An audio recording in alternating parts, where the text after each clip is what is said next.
He'll look to throw. Firing quickly here, and that's complete. It'll be a gain of 5. And that'll bring up what looks to be a 3rd and inches. Can't be more than a half a foot. And he's brought down, but not before picking up the first with a very effective stiff arm.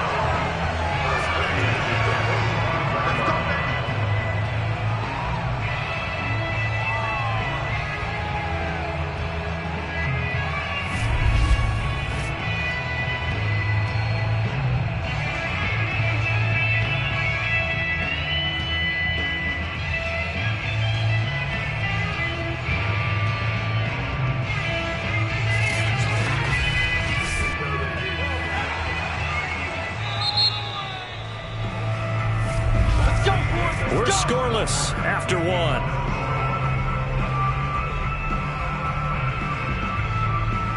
Ready for the second quarter from Houston. It's the Texans in possession of the football as they've got it with a 1st and 10. Back to throw. Throwing for his running back, and he's got him complete. And that's good for a gain of 6, and it's a 2nd down.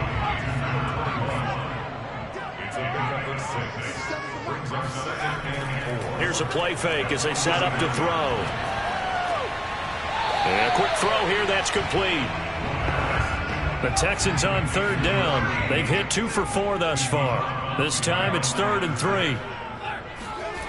They'll drop to throw. It's a short one here, complete to the tight end.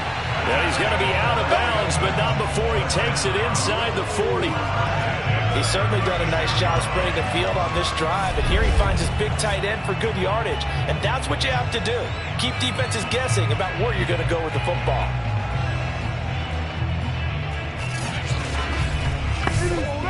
This offense finding its legs now. Here's another 1st and 10. And to give this time to the tailback. And he'll work this forward for about 3 at 2nd down. The last run got 3. Now here's 2nd and 7. Here's the first carry for Tariq Cohen. And he is going to be stopped cold behind the line of scrimmage. Now they're staring at a 3rd and 8. That last play backwards a yard. Overall, I'd have to say that was just really good team defense, because to me, you can't pin that one on the running back. He had no shot there. He had a man in his face immediately.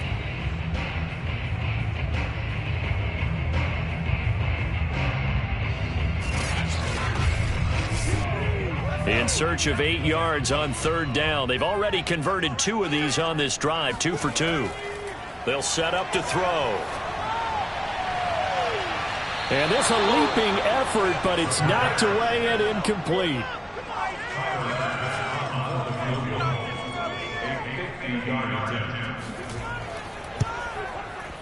The kick by Bass is good. And it's now 3-0 Texans.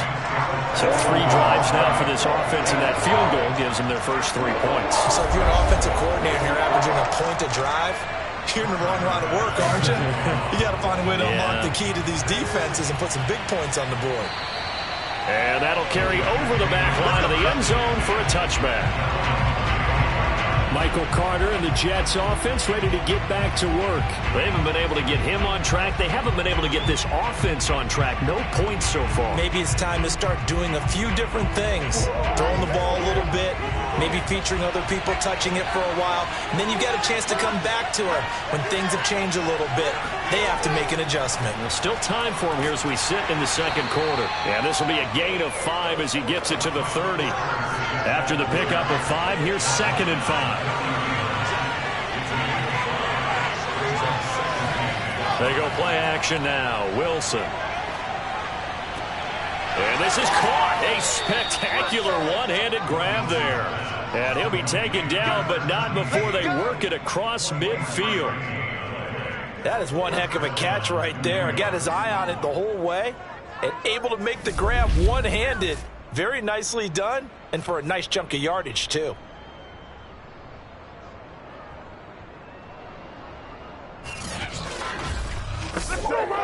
So a 1st and 10 now in Houston territory at the 46.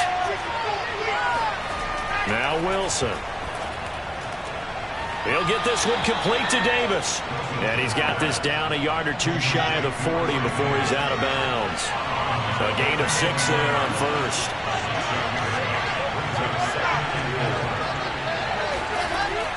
On second down, it's Carter. And some room to work. And he'll get this one down near the 20-yard line, just shy of the 20. Yeah, they really needed to get something going, didn't they? They had punted on the last 2 possessions. The running game starting to come to the front for them, providing a nice pickup there to keep this drive going.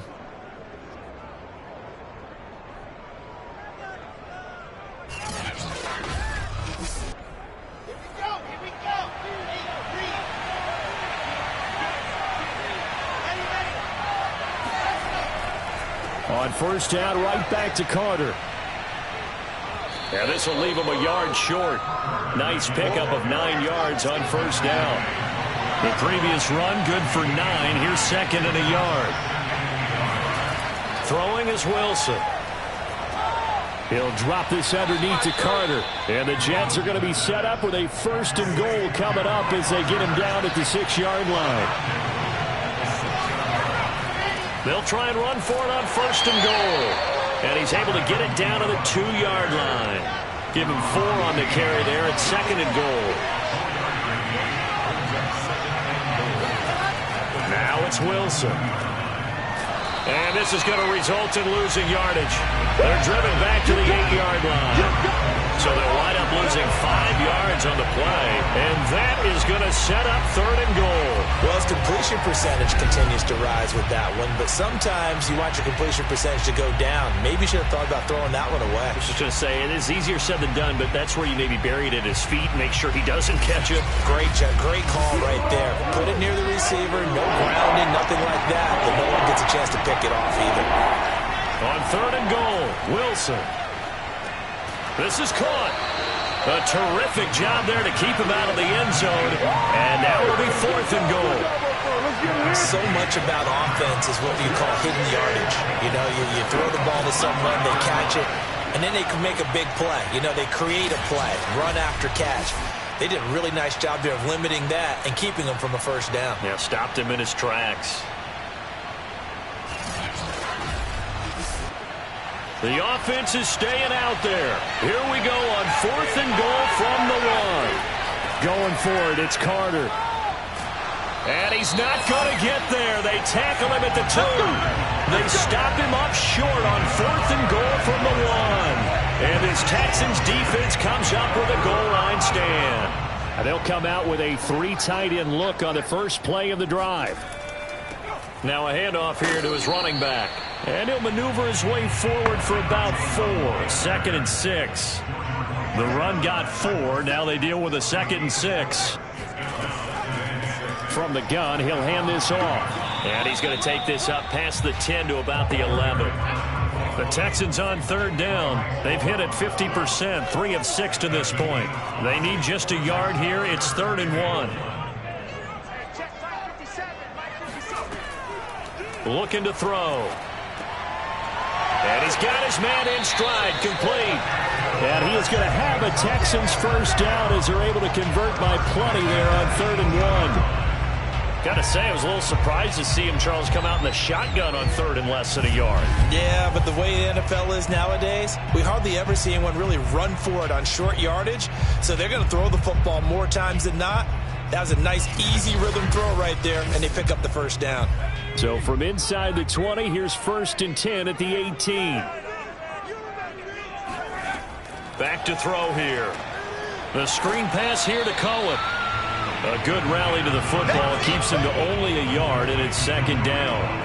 Boy, that was certainly well-read defensively, and the key to any screenplay is space to work, and there was none to be found there, and they tackle it for just a short gain.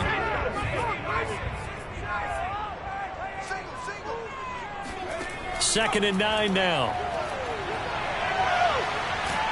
Now the pressure comes and he goes down. Just inside the 10, back at the 9. Carl Lawson picks up his second sack of the afternoon. I thought there at the end he may have had a chance to release that, but that pocket closed a little too quickly and down he went. Yeah, he was certainly trying to do everything he could to extend the life of the play, probably counting in his head 1, 2, and then he ran out of time. After the sack, they'll come up now 3rd and long. Yeah, I wouldn't be surprised to see them run the ball here just to try and get some space. Sideline throw, it's complete. And a nice job there of keeping the toes inbounds. They do get 10 back, but still a ways to go on 4th. I think that call was made not so much to try and get the first down, although they would have taken it if they could have gotten it, but to give their punter a little bit of space and try and help out their defense. Yeah, they got the safe completion on 3rd. The Jets are going to use the first of their timeouts. So as they take it over, we step aside. Here's Cameron Johnston now as he'll punt it away for the second time. His first punt, 48 yards. This one looks equally as good. They'll call that a punt of 59 yards. Tough to do better than that. And the Jets will take over 1st and 10. Michael Carter and the Jets offense ready to get back to work. He's been good. They've utilized him well, but they're losing here in the second quarter. What might they change offensively? I think that what you try and do is expand how you get the ball to him a little bit. Get him out in open space, maybe swing the ball to him. What's that they used to call in the West Coast offense, the long handoff? Yeah. Serve as your running play that way, as well as continue to feed him the football. Some of these runs now may pop bigger later in the game because of the effects of running it. Sometimes people, after a while, they don't want to tackle him anymore, or they get tired, or they get out of position. That's caught at the 25. And they do finally get him, but he takes it to the 25. Big yardage that time for the Jets. In today's NFL, we talk about quarterbacks and their speed and accuracy, but there's still something about a guy slinging one downfield. And I tell you, from our broadcast booth, because we're pretty close to the 50, we had the best view, a bird's eye view of that throw, and it was an absolute thing of beauty to watch. Never ceases to amaze me, the arm strength of these guys. On 1st down, Wilson. And it's intercepted. Picked off at the 23. And he's able to get it back to the 33-yard line. CD, I know it's just his second year in the league as a quarterback, but that's going to be one when he flips on the tape. He's like, I shouldn't have thrown that ball. No doubt about it, and his coaching staff will be emphatic about he shouldn't have thrown that ball. But remember, second year, as you noted, on-the-job training, so he's got to take this feedback that he's getting, negative or otherwise, and turn it into positives moving forward. So they'll come up 1st and 10 now from the 33. They'll try and start this drive in the air. Looking middle, and it's incomplete. And I can see the officials kind of looking at each other down there, silently wondering, does this meet the level of grounding? Fortunately, he did have a receiver in the area, but I have seen less obvious throwaways called as penalties.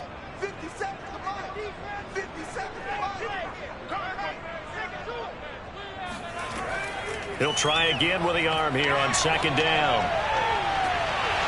And this throw incomplete. And the defender all over him that time, but it's going to lead to 3rd down. They'll look to throw here. And that is intercepted. Or was it? Wait, they'll say no. No interception. He did not keep the feet in bounds, apparently. So that's just going to be an incompletion. So they're forced to punt on 4th as this one's away. And a great job here. This is going to turn out to be a beauty. This is marked out at about the 3-yard line. That is how you flip field position. That's an absolute bomb of a punt. Downs it inside the 5-yard line. Absolutely ideal. From that position, you're hoping to get it down inside the 15, inside the 5. Superb. Jets offense coming up now to start their next drive. And with him trailing, there is still enough time to try to string a few plays together, maybe get into field goal range.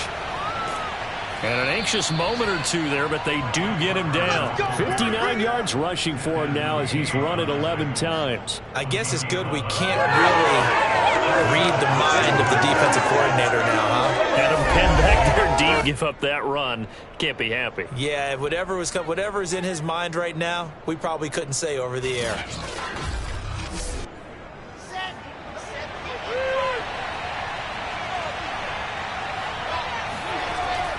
And he'll run here with Carter. And he's going to be taken down here as that will lead us to the end of the first half of play. So we've come upon halftime here in Houston, and it's the home team, the Texans, leading this one. As we send you on over to Orlando for Jonathan Coachman at our EA Sports Halftime Report. Take it away, Coach. All right, Brandon, we'll get back to you guys in a bit, but first let's take a look around the NFL here on this first Sunday of October. We'll begin our tour out at Nissan Stadium in Nashville. And that's been a back-and-forth game, all tied in the second quarter. From there, we'll head to Cincinnati to check on the Bengals at home at Paul Brown Stadium. And for the moment, they find themselves trailing the visiting Carolina Panthers. Sam Darnold has thrown a touchdown pass. Finally, let's get down to Miami to see what's going on with the Dolphins. And they trail the visiting Lions in that one. DJ Chark, a touchdown reception. On now to a look at the next-gen stats in that first half for the Jets. And they weren't able to get a whole lot done throwing the football. That'll likely be a big key if they want to turn things around in the second half.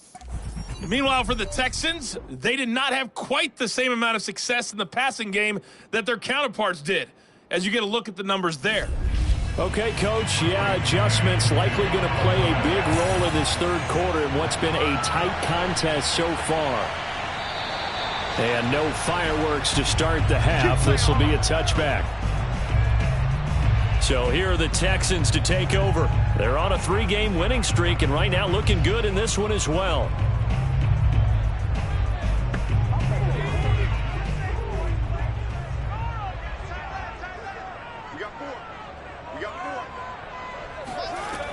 They'll start the third quarter with a run by Cohen. And they're able to get this one across the 35.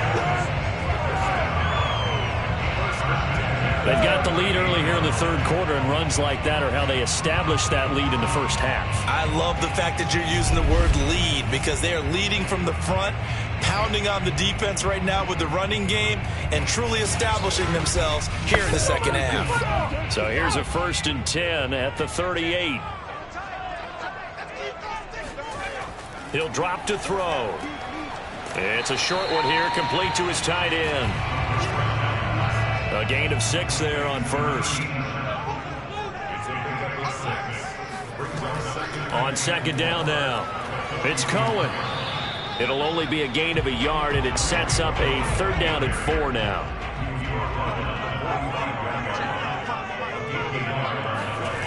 He'll look to throw. And that nearly the pick that they needed. He couldn't pull it in, though, and it's 4th down.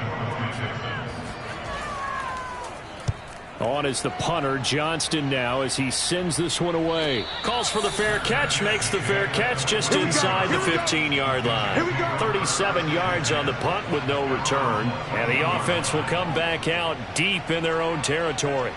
Here's the Jets offense now getting set to start off this third quarter. And their defense did its job by forcing the punt to start things out. And now, Charles, can the offense get in gear? I think, partner, you can sense them saying, okay, the first half was theirs, but now let's get the momentum back on our side. We forced a punt. Now let's go downfield and score. If we do that, we'll be set up well for this second half. And a lot of times, these plays, they either go for nothing or they go for big yardage. And here, they got to the outside, turned it upfield, and ended up getting a nice little gain out of it. On second down, a run with Carter. And they'll take him down at the 31-yard line. 74 yards for him on the ground now, as he has been terrific here this afternoon. 2nd and 2 is prime time for a little bit of a gamble, isn't it? Open up the playbook, go play action, toss that bad boy deep. But in this situation, go ahead and give it to your back. Let him pick up a first down. Keep the sticks moving. Back-to-back good plays have them on the move on first down. Carter with it. 2 yards on the carry there. It'll be second down.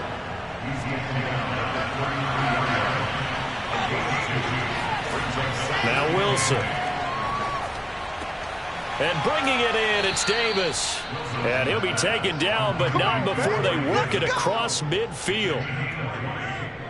Oh, that was a pretty route right there, because it's all about finding a window on a route like that. He lined up on his left, ran the deep in route over the middle, and the ball was right where it needed to be. Really good trust between quarterback and receiver. Really good completion.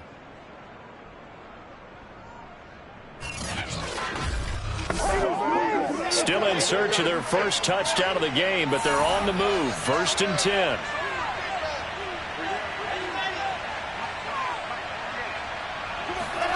Here's Wilson to throw. And he's going to go down. The Texans come at him and able to bring him to the ground. He couldn't get rid of it. He takes a sack for a loss of 6 to bring up second down. One thing they definitely like about this youngster is his motor. He is full throttle on each and every snap. Loves to get after the quarterback, and that has to feel good to him right there. His first career sack. 2nd and 16.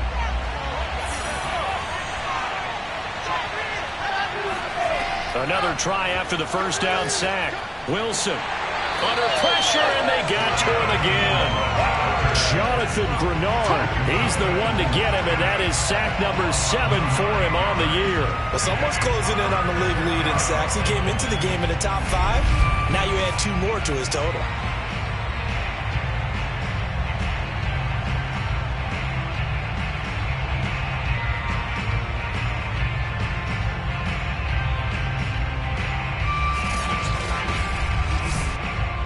So now Wilson and the Jets with a 3rd and long here following the sack. Now on 3rd and long, they'll look to throw. And he's got the hook up to Moore. And he'll be out of bounds after getting this one across the 40. They stop him for only 3 that time, and that'll bring up 4th down. On 4th down, the punt team is on as this is sent away.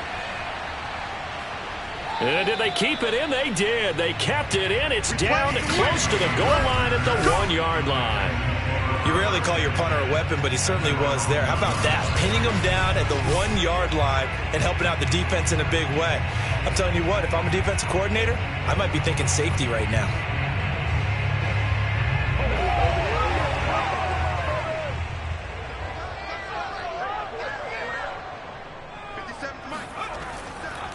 And he'll give it here to his running back.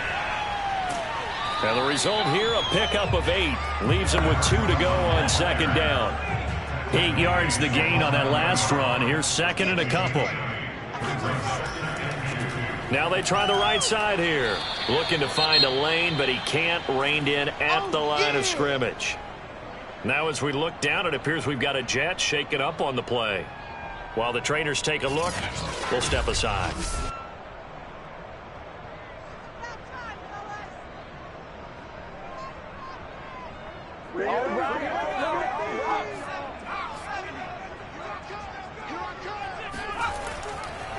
And to give this time to the tailback.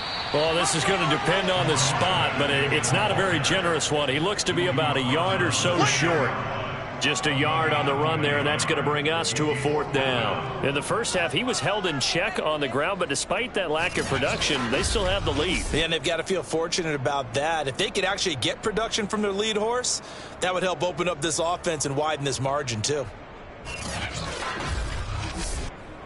Here's Cameron Johnston now. He's been terrific so far.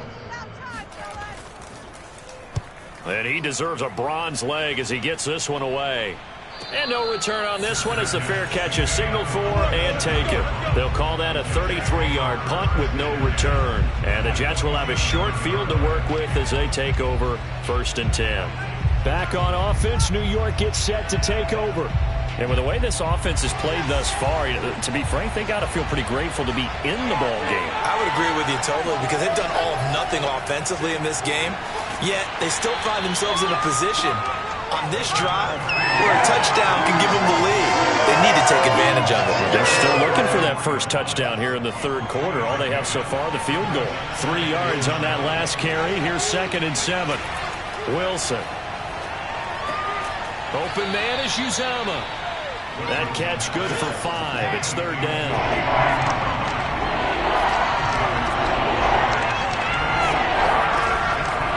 Out of the gun, they run with Carter. And, boy, he is very close to a first down, but from where they're spotting that football, he's going to be a foot or so short. It'll be called a gain of 2, and that'll leave him with some options here on 4th and inches. Well done to sniff that out defensively. He had it diagnosed pretty quickly. I love that description because diagnosed is perfect on that one. Read his keys, made the play, and he couldn't even get going moving the football.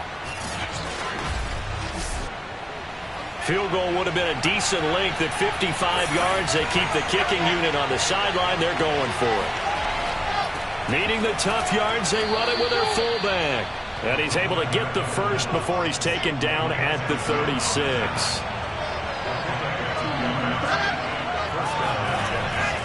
A handoff for Carter. And he's going to take this ahead for right around 3 yards, but no more than that. 2nd down.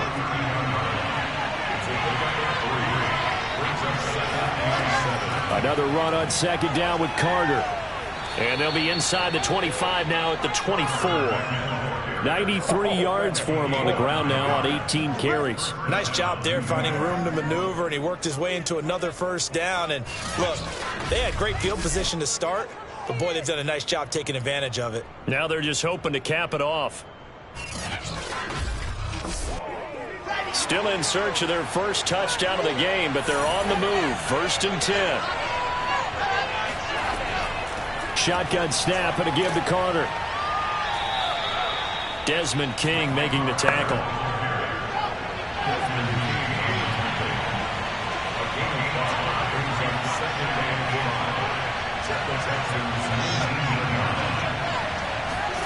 Now they'll throw it with Wilson.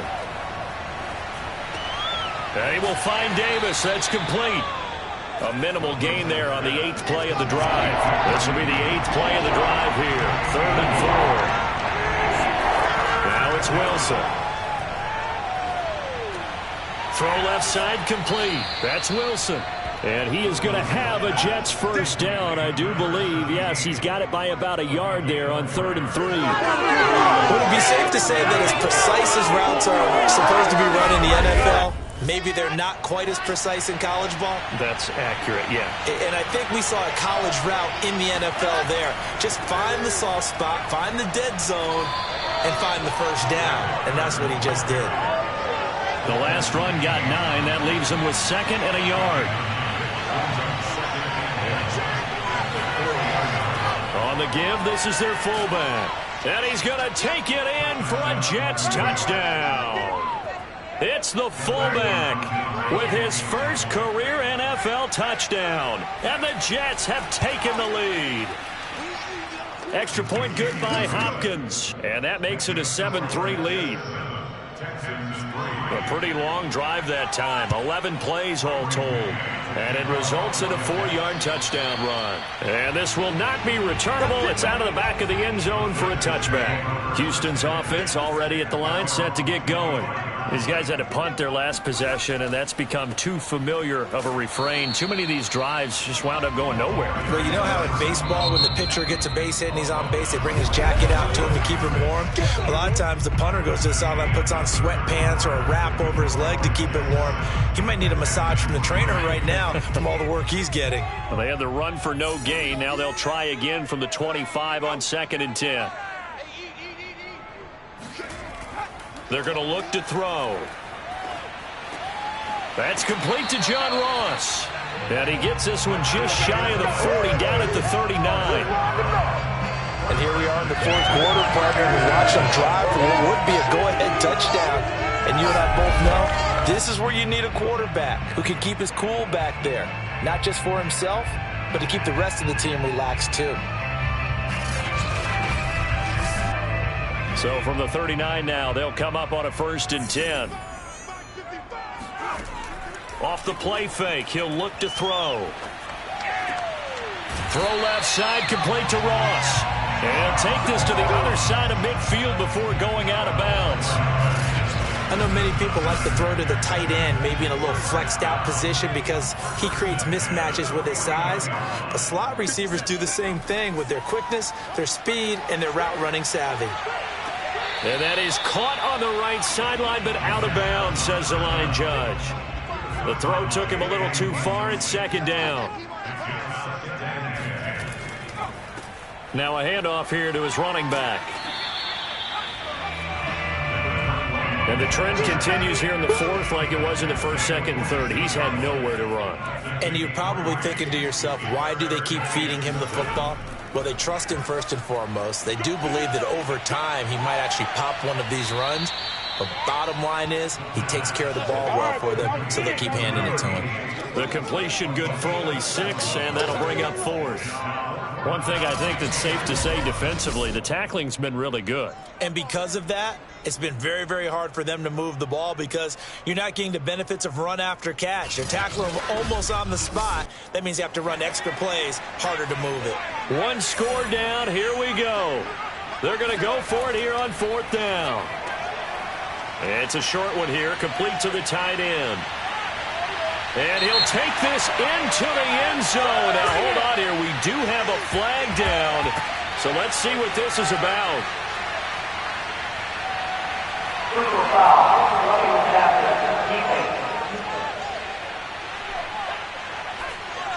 And yes, they want the points, so they will decline the penalty. No question there. You don't think they spent a couple seconds mulling over what the penalty I don't even know why they asked the sideline. Not at all. When you put the ball in the end zone on a takeaway, take the points and keep moving. Now an important extra point here to stretch this lead to a field goal.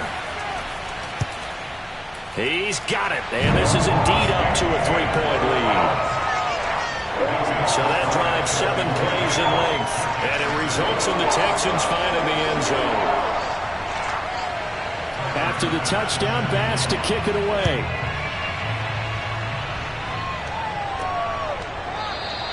And this will be a touchback. Berrios deciding not to bring it out. New York's offense back out there and set to go. And they will be looking to answer the touchdown their defense just surrendered. Still a good chunk of time remaining here in the 4th quarter and a chance to regain the lead in a tight one.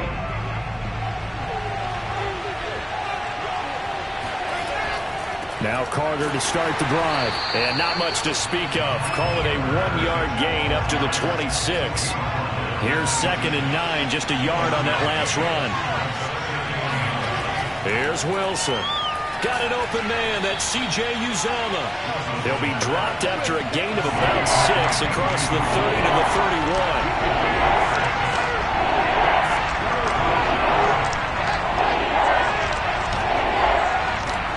There's Wilson. Under pressure, and the Texans able to get in there for the sack.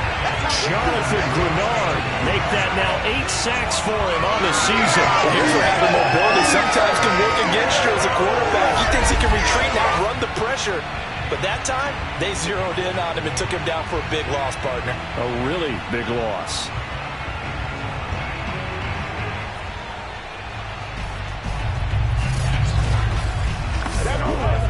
Here's the Jets punter now. As the drive goes backwards, so he's on to punt it away. Now a fair catch called for and made right on the 45-yard line. Just 34 yards on the punt there, no return. And the offense will take over with a new set of downs. Good starting field position for them as they come up 1st and 10 at the 45. They'll come out throwing here to start the drive. And it's a short one here, complete to his tight end.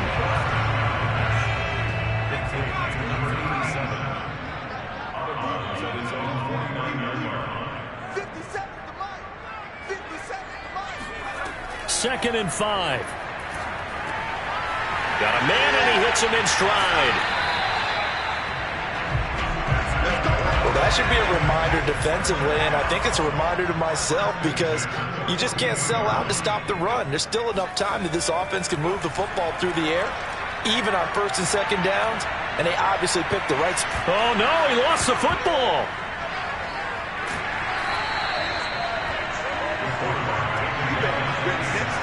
A lot of bad news on that play for them, wasn't there? Lost the football, lost a lot of yardage, but I think the good news outweighs it. Able to retain possession. That was big for them. Now a throw here to his running back, and he'll get it down to the 47 here.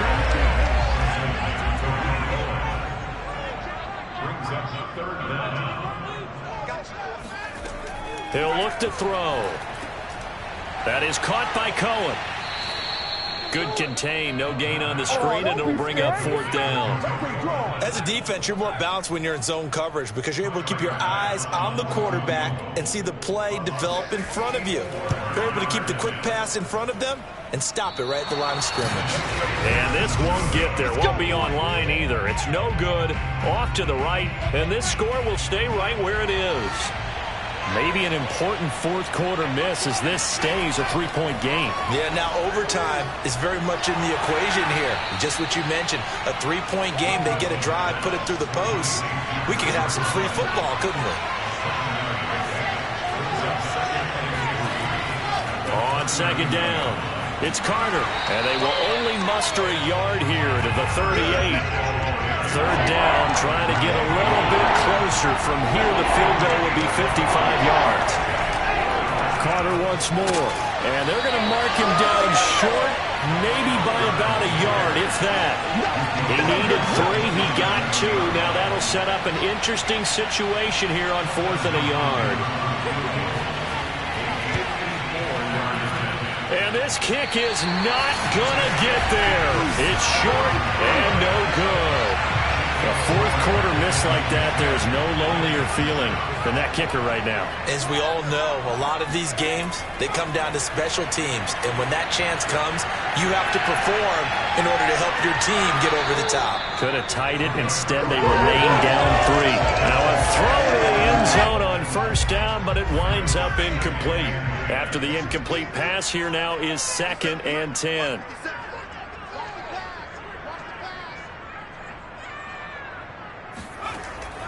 Now back to throw. And now the ball's out. Fumble near midfield. And it's scooped up by the Jets.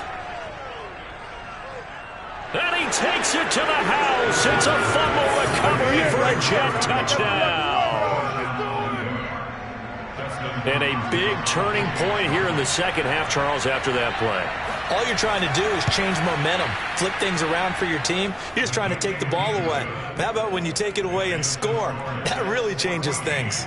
Hopkins with the extra point, and the lead is now 14-10. On the return, it's Tariq Cohen. And he'll get it up just past the 20 as his guys will go to work at the 21-yard line. Houston's offense taking over again. Their defense was able to hold serve, albeit with a little help from that missed field goal as they settle in now 1st and 10. Back to throw here.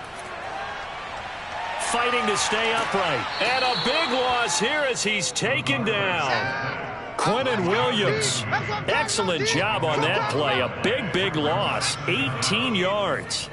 After the sack, oh, they're staring at a challenge basically from the other side of town. It's 2nd and a country mile. And he'll give it here to his running back. They'll try to get forward, but he's going to be stopped in his tracks at about the 3. Possibly a turning point. Big play coming. This is 3rd and long. And to give this time to the tailback. And he's going to be taken down shy of the 5-yard line.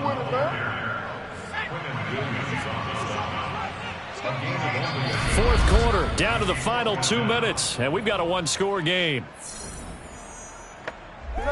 So it's Texans football as we welcome you back. And they've got a 4th down now in a game that, to be honest, has been pretty much everything we could have asked for. Now a desperation throw deep downfield. And it's incomplete. They cannot convert, and they turn it over. They had to go for it with such little time remaining. And my goodness, that means this next drive will begin 4 yards from the end zone already. They'll run with Carter. And maybe a measure of revenge there. He's had his way in this one, but this time they get him behind the line. 2nd and goal from the 6 this time.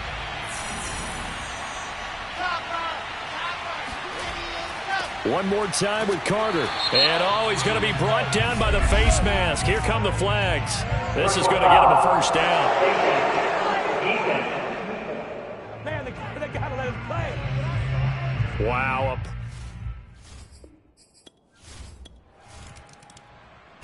So it's a victory here for the New York Jets, and they were buoyed.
It's Madden NFL 22, and the question is, are you ready for some football?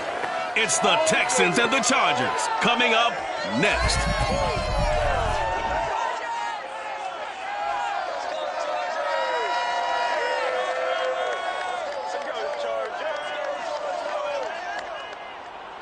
It was once just an idea until breaking ground in November of 2016, and now here it is in all its glory. Spectacular SoFi Stadium here in metropolitan Los Angeles.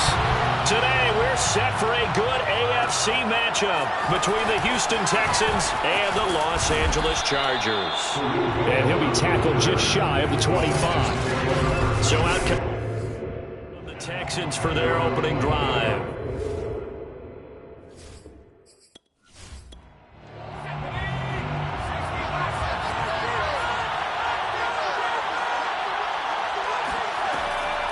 They'll run for the first time with Tariq Cohen.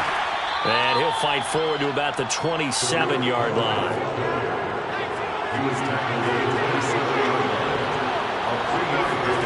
Here's a 2nd and 7. Oh, and a bad throw there. It's intercepted. Snags it for the pick. And he's able to get it back to the 33-yard line. Here are the Chargers ready to go on offense, led by their first-round pick in 2020. And then out of Oregon, Justin Herbert. You enjoyed watching that game tape, didn't you? Yeah, Last week's game. Good. 4 touchdowns with 1 pick. Now, you were a little upset about the pick. I didn't know if you would play him this week or not if you were the head coach. Hey, they got the win. You got the win, so you're going to give him another chance? I'm going to give him another shot. All right, I think the ratio is pretty good. He'll try to eliminate the interception, but he wants to keep that hot streak going, throwing touchdown passes. Meanwhile, Herbert's throw going into the hands of Williams. And he'll go down at the 26, following a gain of 6. Brings up 2nd and 4 at the 26-yard line. They'll run for the first time with Austin Eckler. And tackled down after a gain of 3. Leaves him with 1 yard to go on 3rd down. That's a gain of 3. It's 3rd and 1. They'll try to pick up the first with Eckler. And that little deke, the juke move that we saw, able to give him the first down yardage before he's brought down. Defensively here, you're facing a top 5 team in terms of points scored in the NFL. So when they're that high-powered, you've got to find a way to hold them under 20. Because to me, that's the magic number. 20 points scored gives yourself you give yourself your best chance to win. So if they're up around 24, 28, 30, they could be in some trouble. I think so, because then you turn it into a shootout, and that means your offense has to keep pace. A quick check on the numbers for Keenan Allen from last week. 5 catches, 65 yards, and a touchdown as well. And he was able to haul that pass in there, but he knows he's got a tough task ahead of him. This unit in the top 5 in the NFL against the pass. He's going to have to really work hard to get open. Going to throw on 3rd down with Herbert. Throws left side, complete to Keenan Allen. And the Chargers are going to have 1st and goal as they try to finish off this drive with 6 points. His passing's been on point on this drive, hasn't it? Been very accurate, gotten the ball downfield, gained nice chunks of yardage. But now, in this situation, the field is really condensed, partner. So if he's going to throw the football, that have to be pinpoint here. I was going to ask you about that. Field shrinks, has to be sharper, but it's been a good opening drive so far. Now they just want to see if they can cap it off with the bell ringer and put it in the end zone. From the 2 now, 2nd and goal.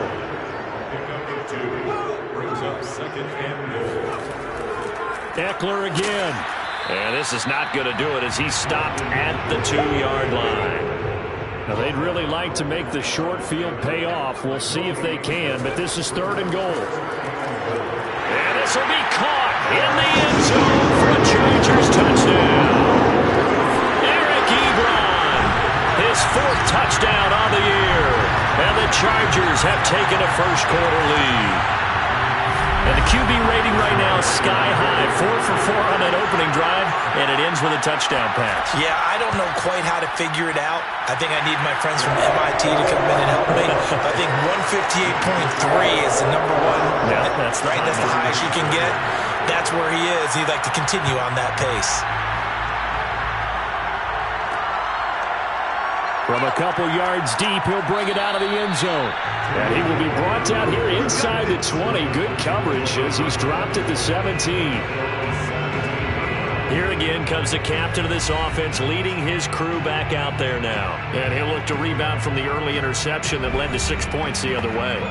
And when he threw the interception and he had to come to the sideline, I guarantee his first thought wasn't about the interception itself, but what could result. And I know he was thinking to himself, come on, defense, bail me out. Well, they weren't able to in this situation. Now he's got to go out and atone for it himself, but he can't force things. 2nd and 1. Quick hitter here, it's complete. And he gets this one just shy of the 40. They'll mark him down at the 39. Back-to-back good plays have him on the move on 1st down. Now some movement before the snap. And we'll hear from our referee for the first time this afternoon. Maybe anticipating a blitz, and they jumped. Yeah, and if we saw it, you know that they saw it. The bad guys might have been coming on that play. Had to pick them up, and they jumped. Looking to throw. And he's got his man on the out route. And he gets this up across the 35 before he's out of bounds. They'll contain him to just 4. 2nd down. Now here's a throw right side taken in by his tight end. Yeah, he's going to be out of bounds, but not before he takes it inside the 40. So from Charger territory now, here's a 1st and 10 at the 38. They'll stick with the passing game as he looks to throw. He's going to dump that off to his running back, Cohen. They'll wind up getting 7 on the play, and that'll make this a 2nd down. Well, this defense for the Chargers, they had certainly had their struggles to start the season, but they put it all together in getting that first victory a week ago. And the big difference in the ball game, their ability to force turnovers, 3 of them, in fact. Being able to take the ball away, give it back to their offense, that's something that's emphasized each and every week, and they carried it out. Now a handoff here to his running back. This will be a 5-yard pickup as they move it from the 20 to the 15. The first down run got 5. Here's 2nd and 5. And he'll give it here to his running back. He will push his way down to about the 14. This will be the 8th play of the drive here. 3rd and 4.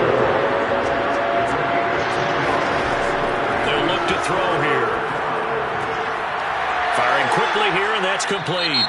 Touchdown! A great play there. His second touchdown on the season. And the Texans are an extra point away from tying this football game. Extra point by Bass, up and good. And that will tie our score here in this opening quarter of play.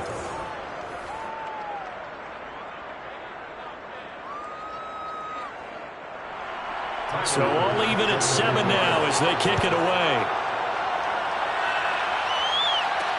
Taking it about the 1.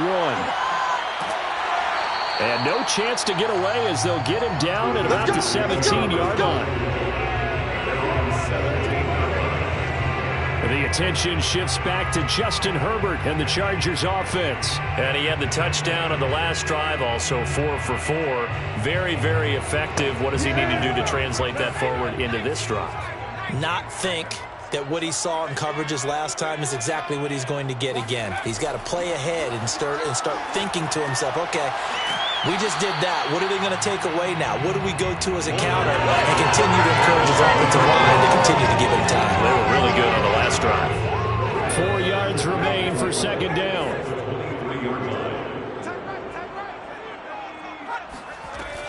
Herbert will give this one to Eckler. And this won't be enough to pick up the first. A gain of 2, 3rd and 1. A gain of 2 brings up 3rd and 2. 3rd and 2, Herbert. He gets this one complete to Traquan Smith. And he is going to have the Chargers first down as they're able to convert by plenty there on 3rd and 1. We've seen quite a bit of the short passing game here early on first quarter, haven't we? We have, and I think it works a couple of ways for this team because, number one, you throw the short game until they stop it. And if they're not going to stop it, you keep throwing it, and occasionally you'll break a tackle and turn into a bigger gain. Also, if they start to creep up, start to pressure receivers, now you go over the top, take it deep, and now you get some of those big shots downfield. And Herbert able to get this one to Eckler out of the backfield. Give him a gain of 5 on the completion, and that'll make it a second down. Now Herbert with it, looking to pass. Throwing the out route and complete. It's Williams.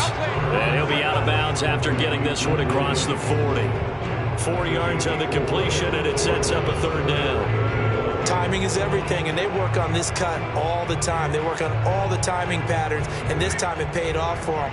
Worked him to the center of the field, cut it to the outside, ball's delivered, gets both feet down for the completion. Herbert wants to throw it on 3rd and 1. He'll drop this one off to Eckler. And he's able to get this one out closer to midfield across the 45. 1st and 10 at the 48-yard line. These two teams all tied after 1. Charger football to start quarter number 2 as they've got it with a 1st and 10. 46, boys, 46. 46. Again, Herbert. Short little throw to Ebron. Give him 9 there on the first down completion. Here's 2nd and a yard. A gain of 9 brings up 2nd and 1 at the 44-yard line. Out of the gun, Eckler running it, and he's going to get stopped up quickly. Give him a yard down to the 43. Well, they certainly had success throwing the ball in this drive, and not as much running it as we just saw once again on that last play. Stopped after a very short gain. But I wouldn't abandon the run totally, because otherwise, pass rushers just tee off on your quarterback. Makes it very, very difficult for him in that situation. Well, partner, what do you think? Might have been 4 down territory if they didn't pick it up, but... Yeah, it's a moot point now. I was curious, so if they didn't get it there, would they have gone for it? I guess we'll never know. Yeah, we didn't have to make that call, but I have a feeling both of us would have said, go for it.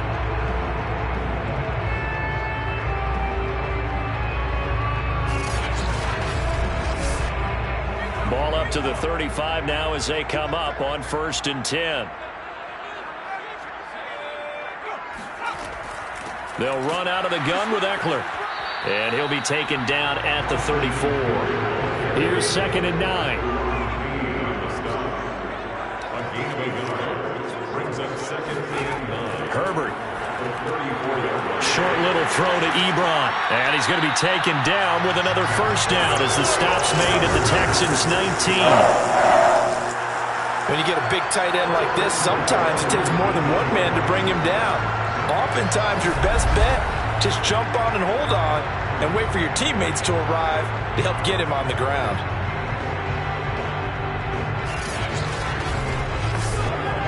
So here's a 1st and 10 now, down inside the 20. Herbert operating from the red zone. Throw right side is into the hands of his tight end, Everett. A gain of 6 there on first. A 6-yard pickup brings up 2nd and 4 at the 13-yard line. Looking to throw again on 2nd down. Herbert. And this is caught. He's got it. Touchdown.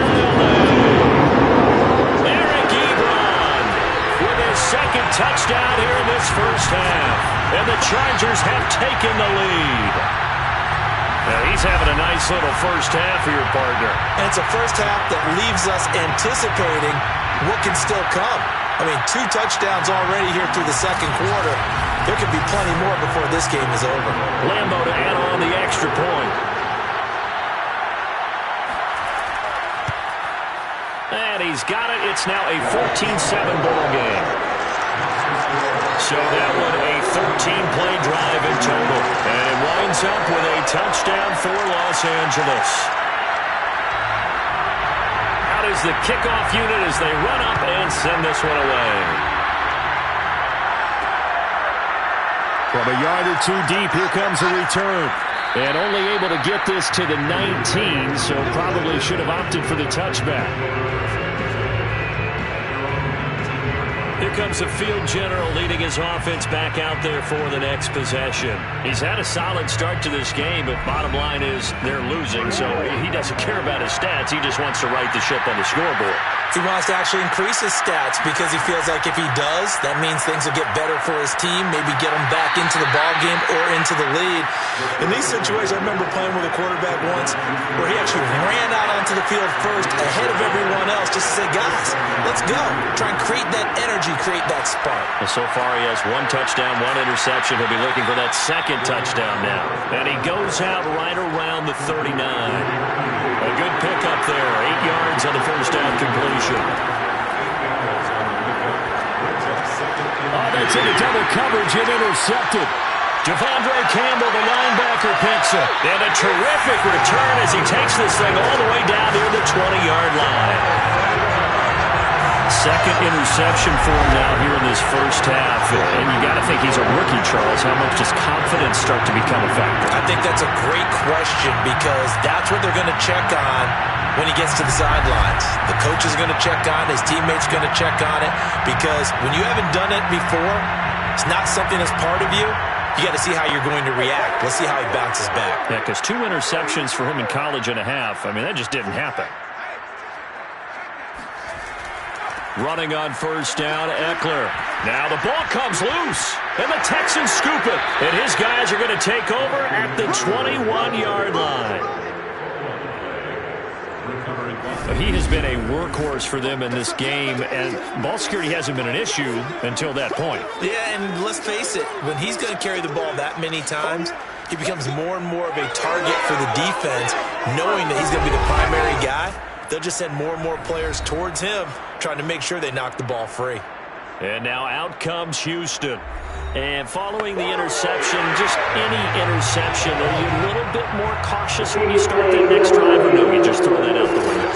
I think you are. I don't think that there's any way you can run back out there and go, totally didn't affect me. Let's just go ahead and be loose with the football again.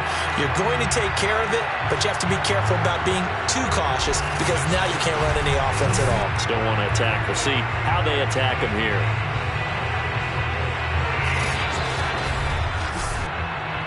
That's up. That's up.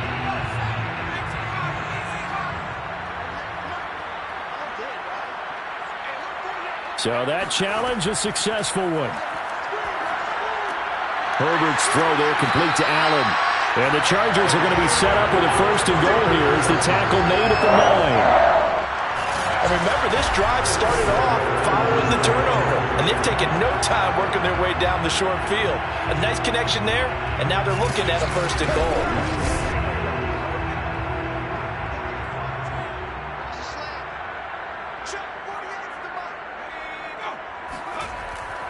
They'll try and run for it on 1st and goal. Looking for a crease, can't find one. Stopped at the line of scrimmage.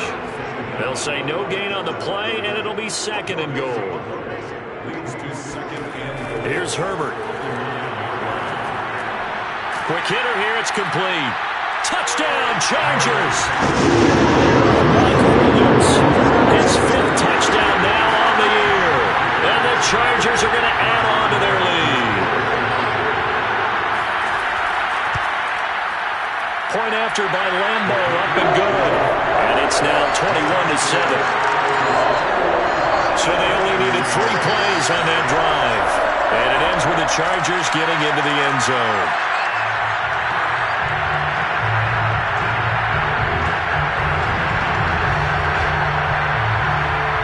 The kickoff unit is out on the field, and they will send this one away. Here's Cohen now to return. And he'll be brought down right on the chalk of the 20.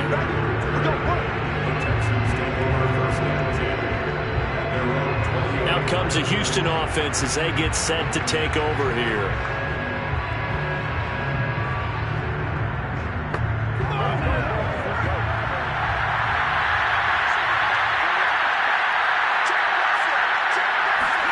Trying to shake off the interception. He'll look to throw. It's a short one here, complete to the tight end. From the 25, here's 2nd and 6. They'll set up a throw. Chargers able to get the pressure and bring him down. Sebastian Joseph Day, never giving up. He works his way to the QB for a loss of 12. They just gave up a sack there, and if I'm not mistaken, they gave up 4 last week, didn't they? Yes. And just looking really porous, aren't they? They really are, and I'm wondering if they're going to have to start thinking about keeping the tight end in, maybe a back, someone to help assist, because right now, the quarterback's been getting hit a lot in the last couple of games.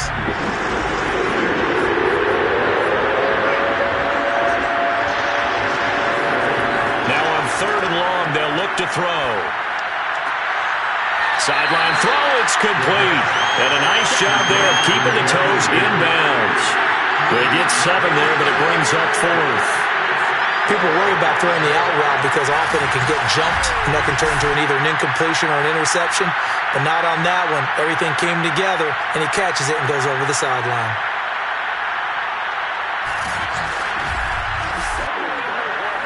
On 4th down, out is the punter, Cameron Johnston, to boot it away. Yeah, last week in the loss, 5 punts as he gets this one away. Runs over him. It's a 46-yard punt, 2 on the return. And it'll be Charger football here as they take over. Justin Herbert and the rest of the Charger offense set to take over once more. And a trio of touchdown passes so far. They've got the lead as well. All is good in their football world at this point. And it's so much fun for our colleagues, right? Think about our producer, our director.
To throw now on 1st down. And it's a short one here, complete to his tight end. 3 yards the gain there, second down. Let's just make this one simple.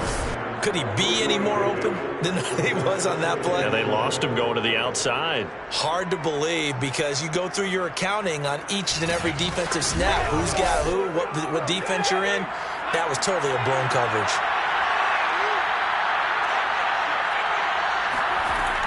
They'll run on second down with Cohen.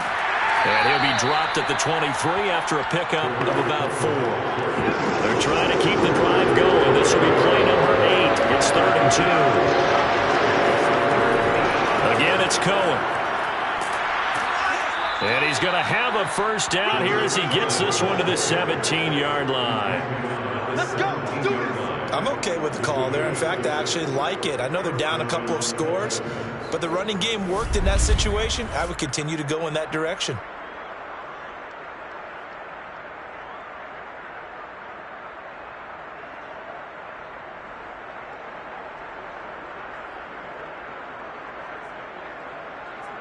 So from the 17 now, here's a 1st and 10. Inside the red zone here, they'll look to throw. And he takes a shot on the release as this will be incomplete. An incomplete pass on 1st down. That leads to a 2nd and 10. Now a handoff looking right. And he's going to be met at the line of scrimmage and taken down. Back-to-back stops make it 3rd and 10. He'll drop to throw. To the end zone, but it's incomplete. Now the Texans are going to call on the field goal unit. From the right hash, just a 34-yard attempt. The kick by Bass is good. And that will get the disadvantage now back down to 11. So the 3-point.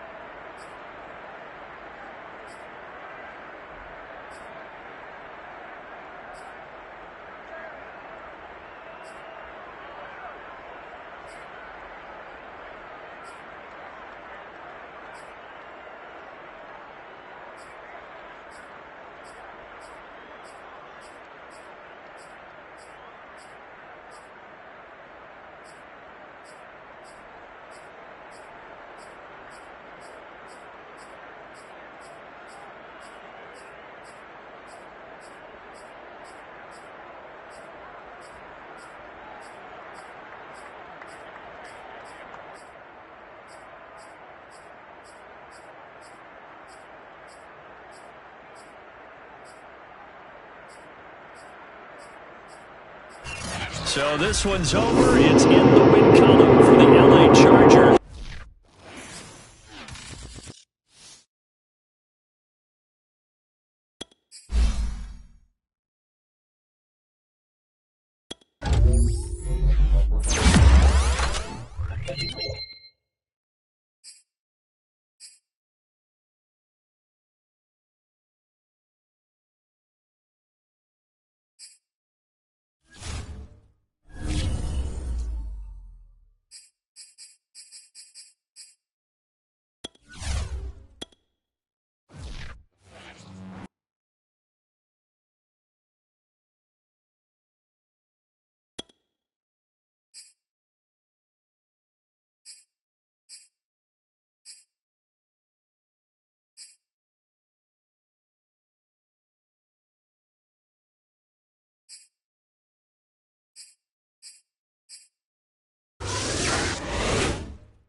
It's Madden NFL 22, and today's clash of conferences is just moments away. It's the football team and the Texans, and it's coming up next.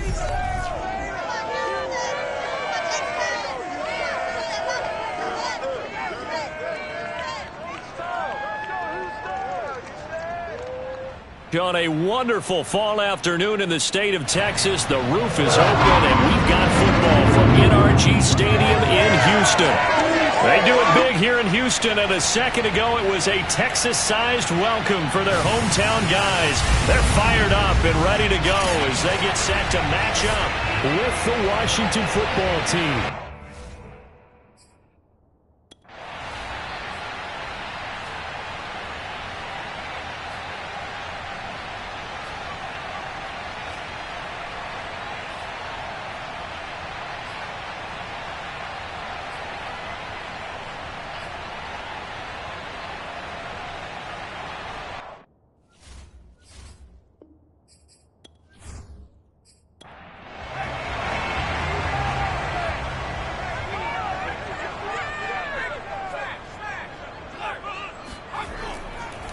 And now here's a carry heading left.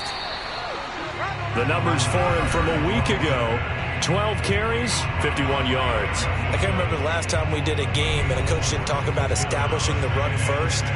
But they've lost 2 straight games, so they still want to do that, but they've got to have some contingencies, some other options. Expect them maybe to throw it a little bit to open up things and maybe run it a little bit more later in the game. A throw over the middle, taken in. A gain of 4 last play. They double that here and get 8 in Washington territory now. Here's 1st and 10 at the 44-yard line.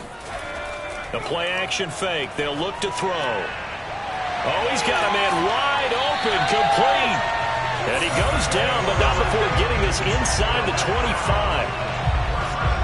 Pretty solid start for the rookie here on this first drive, Charles. Able to have some confidence, stepping back into the pocket, move around a little bit, find open receivers, and deliver. That just means his confidence is going to continue to grow because he's getting more and more comfortable with each completed pass.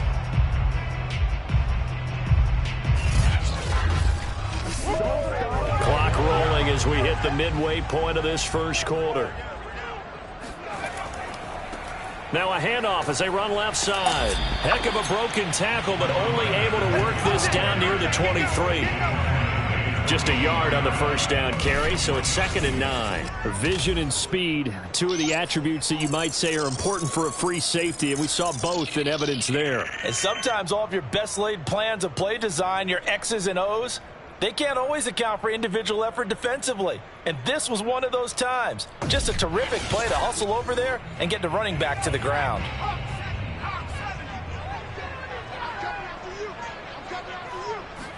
2nd and 9 now. Sideline throw, it's complete. And a nice job there of keeping the toes in bounds.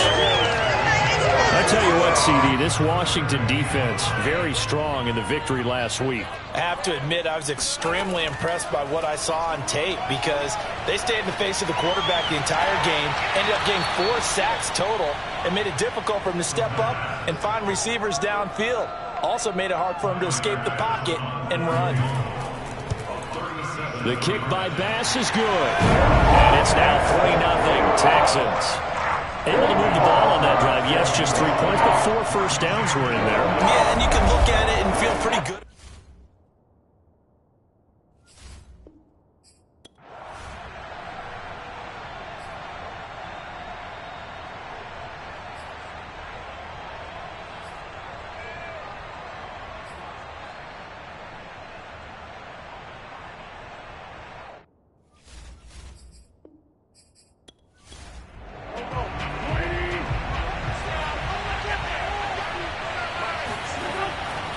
On 1st and 10, it's Gibson. And very little there. He might have gotten a yard. Yeah, I think he got a yard to the 41. The numbers on the ground for Gibson a week ago. 21 carries, 96 yards. And we all know he had a big workload last week, so I'm eager to see if they decide to back him off a little bit. Personally, I hand it to him 20-plus times again. When a running back's locked in like he is, I want him to keep touching the football. And this one taken in on the right sideline, but not in the field of play. They say it's incomplete. The throw led him a little too far. It brings up 3rd down. First down marker at the 31. It's 3rd down. To throw, it's Wentz. Nowhere to go here. He lost the football.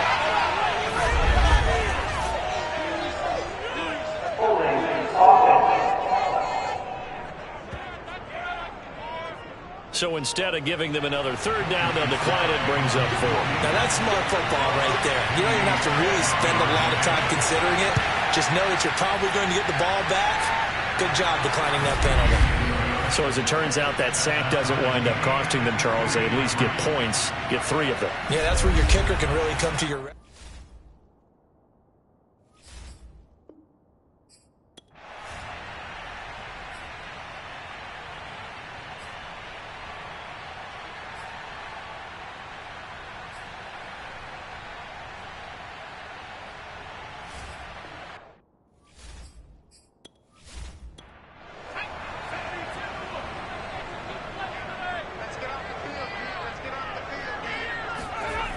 Now they'll switch it up here and look to throw.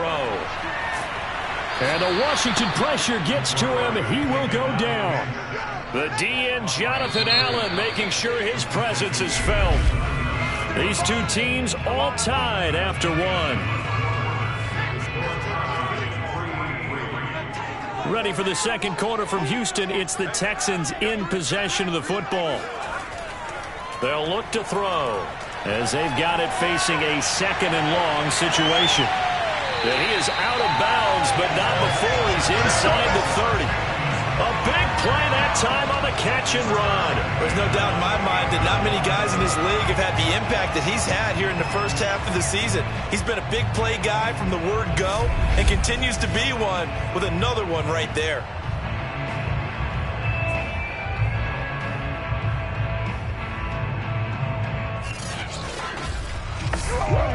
So now then, the big play has him all the way inside the 30 now, 1st and 10. Back to throw here. And he just gets rid of it, throws it away. The wise move there, looked like nobody open, now 2nd down. Hands it off out of the gun. Heck of a move, and then brought down near the 23. And on 3rd and 5, this will be the 8th play of the drive. They're going to look to throw. And he's going to go down here, a sack. They push him back to the 34. And now time will be called here as Washington has an injured player down on the field. We'll check on his status when we get back.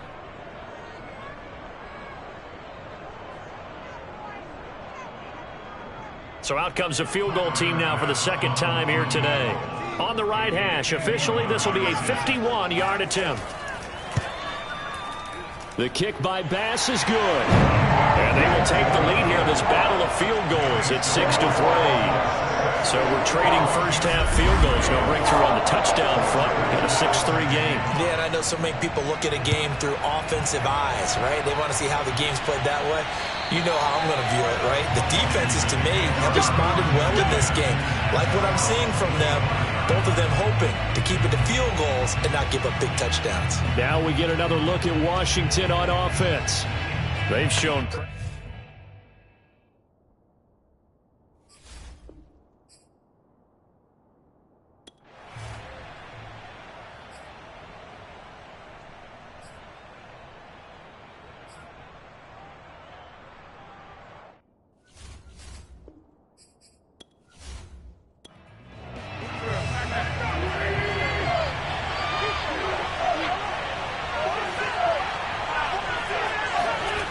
Now Wentz. That's going to be caught by Samuel. And he's down right around midfield after a gain of 2, maybe 3. Oh, it's time to give a little credit there to the defense. They played that very well because it was a drag route, and he ran a little shallower than normal as he worked straight across the field. He was hoping he'd get lost behind the defensive line, but once he made the catch, nowhere to turn upfield and gain any yardage. Eluding the pressure right. And Wentz going to slide to a stop. He does have the first down. Partner, he was going through his progressions. Not there, not there. After about the third one, he decided he better pull it down and run for it. And he slides down and avoids the hit for good measure. He'll get a nice chunk there on the first down run, and it's 2nd and 4. That's a strong pickup right there on first down. And as this drive goes on, we're seeing an offensive line and running game imposing its will. On second down, here's Gibson again. It's a first down and more for Gibson. And he'll go out of bounds inside the 15-yard line. Let's go. A big hole there. How about him handling the point of attack? Just positioning himself so that run could go right off of his backside and deep into the secondary.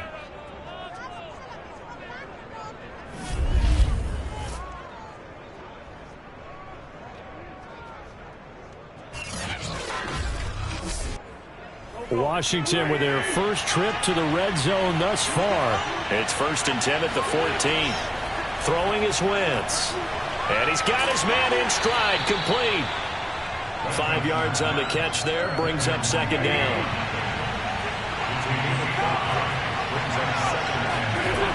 Throwing now is Wentz. And this is taken in for a Washington touchdown. Brandon Cooks.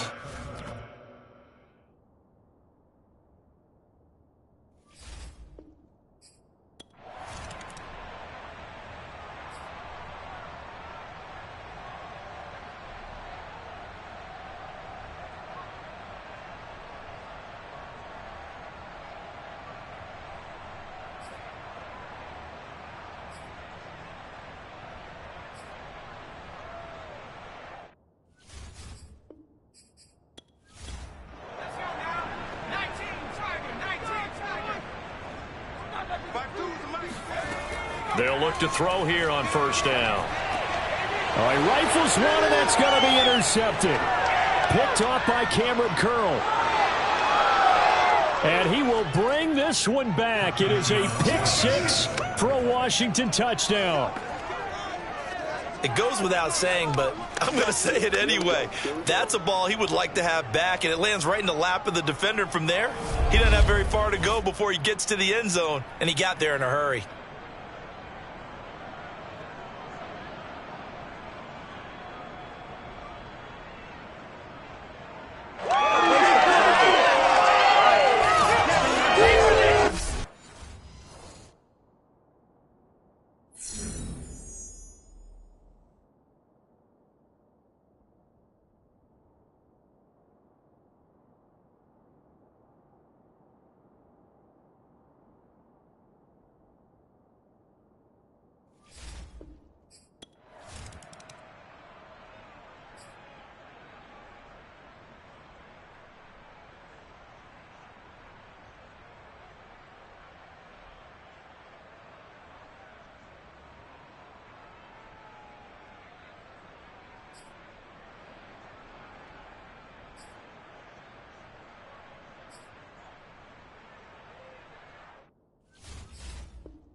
They'll stick with the passing game as he looks to... And he cannot avoid the pressure as the Washington pass rush gets home.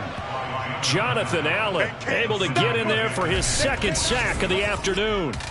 So that time, Charles, quarterback helpless really in the pocket in the face of a pass rush like that. They were on him instantly. And this came from the interior of the defensive line. And these guys, they're normally anchors of that spot. And they don't often get clear shots at the quarterback.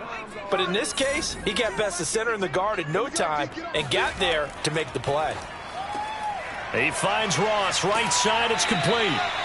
They get 11 back on that one. It leads to third down. That's a good bounce back play right there after taking a sack on first down. Didn't quite get it to the marker, but now they're in a much better spot for a third and short yardage call. If you're the offensive coordinator, you like looking at that section a heck of a lot better than trying to figure out third and long. Here's the first carry for Tariq Cohen. And he will have a first down as they get him to the ground at the 37. Well, that was big right there because they're in the bottom 5 in the league and converting on third down. They needed that pickup in a big way. There were two things they said they wanted to win in this game. One, the turnover battle, and the second, third down conversions. So they got one there. They're going to be stopped up on this first down run. He might have gotten back to the line of scrimmage, but that's it. So after the run for no gain, here's 2nd and 10. Looking to throw. And down he goes. They sack him back right around the 41-yard line. Charles, not to point fingers, but how much of this goes on the shoulders of the offensive line? I mean, look at the 6 sacks last week. That's the 4th in this game. Definitely the bulk of it does go on the offensive line. That's what they're tasked with doing, keeping their quarterback upright and clean in the pocket. But I think they have to look at, okay, are we bringing in extra people? Is the ball out of the quarterback's hands quick enough? There are a few other factors that they have to look at to try and help out, but you're exactly right. It starts with the O-line. Now back to throw. And he completes it to Cohen. And he'll be brought down at the 34, well short of the first down marker. So now here comes the field goal team for the 3rd time today. On the right hash, officially this will be a 51-yard attempt. The kick by Bass is good. And that'll make this an 8-point game. So he's been a busy man here in this first half. That's 3 field goals for him now. And not just 3 field goals, but 3 for 3. So even though the offense has struggled a bit putting it in the end zone, they've still been able to come away with points due to his leg. And no effort to bring this one out. It's a touchback. Antonio Gibson and the Washington offense ready to go here once more. And we check the rushing numbers so far here into Week 6, and the returns have been really good. Now, you're starting to...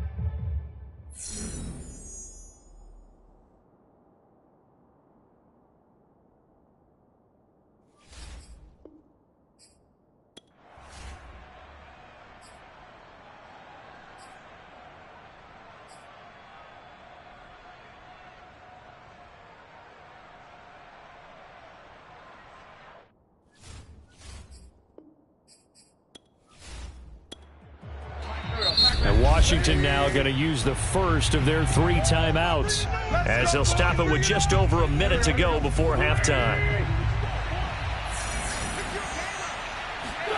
Wins to throw again.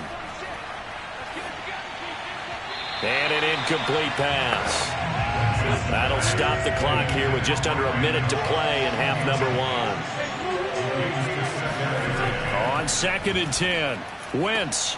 Throw complete right side to Cooks. And he'll go out of bounds after taking it a little further down inside the 40. 9 yards, not quite enough, and they'll be left now with 3rd and 1. Wide open receiver complete.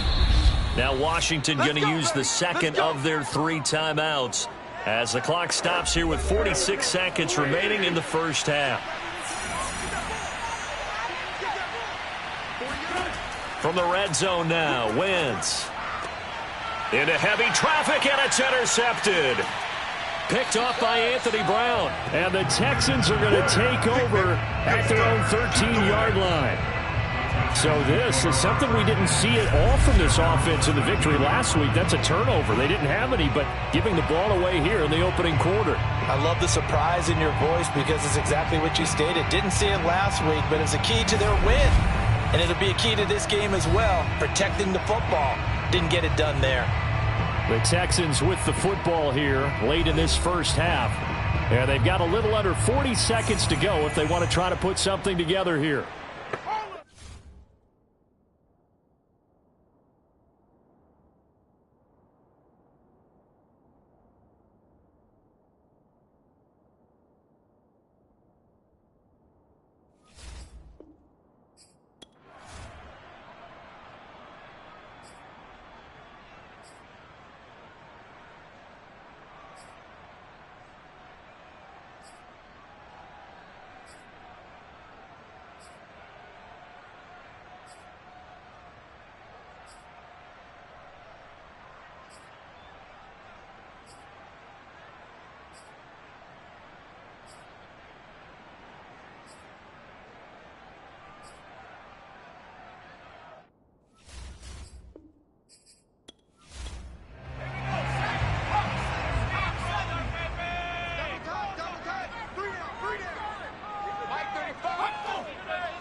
And to give this time to the tailback.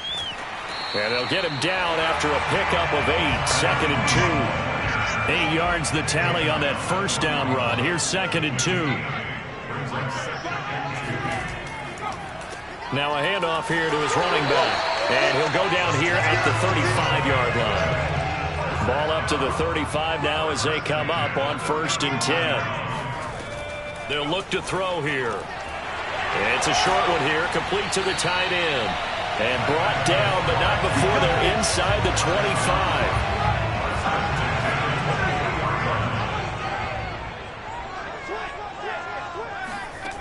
On 1st down, he'll drop to throw.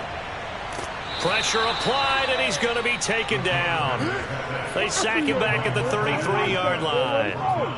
Montez Sweat in there with pressure yet again. That is the 7th time that they have dropped him here this afternoon. He'll look to throw. Oh, the pressure too great, and he goes down once more. Montez Sweat picks up his 2nd sack of the afternoon. Okay, let's go back a little bit and see if my schooling comes to the front. What's that old saying?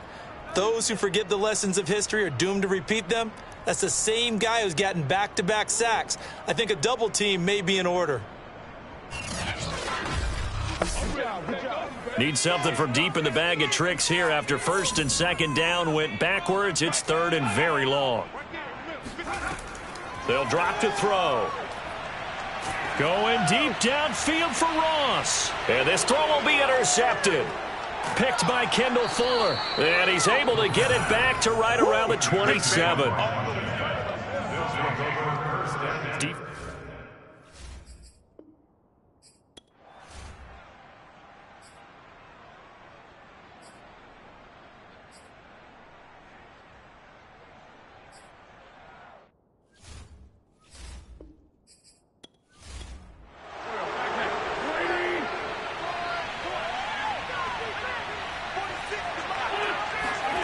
Wentz now on 1st down. That's complete. Terry McLaurin with it. And he gets it inside the 35 and just shy of the 30. You can see the time and effort and thought that they put into their passing game because it was evident right there. It looks like a simple pitch and catch, but you and I both know that they have planned for this and worked hard to make it happen.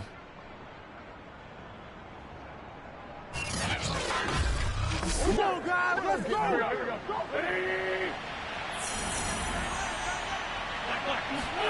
On 1st and 10, here's Wentz. Finding room to the 20, and all the way down to the 17-yard line. So from the 17 now, here's a 1st and 10. Back to the ground with Gibson. And he'll get about 3 as he's taken down at the 14-yard line.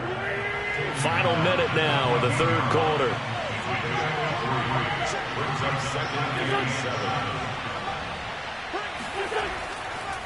On second down, here's Gibson again. He stopped after only a yard, taking it down to the 14. Now keep in mind, if you're thinking of staying on the ground, this is a top 5 rush defense. Yeah, but I don't think you shy away totally with the run. At least show them the hint of a run before you decide to throw the football. And a quick throw here, that's complete. And he couldn't quite get there. Tackled down at the 1. First and goal, Washington.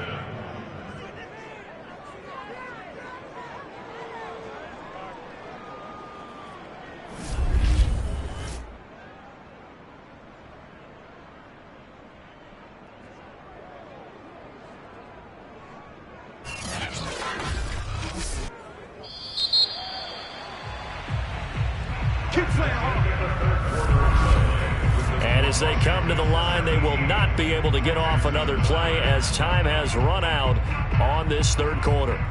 You're watching the NFL on EA Sports. Back now in Houston. So first and goal, 6 points here would go a long way toward wrapping this one up. It's Washington with the football and the lead as we start the fourth. And this is going to result in losing yardage.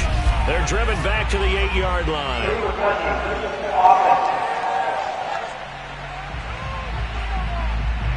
Kind of surprised they accept the penalty. The only thing that comes to mind for me is they want to move them back 5 yards because they feel good about their defense. But in most situations, you take the down. That's what counts more. Gibson. And he fights his way into the end zone. Touchdown, Washington. Antonio Gibson.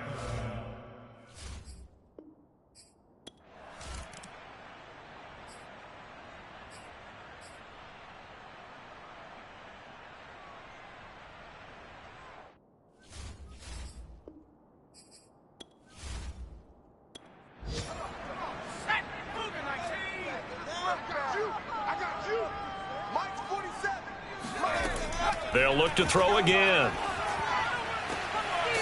And he will find his man on the outside.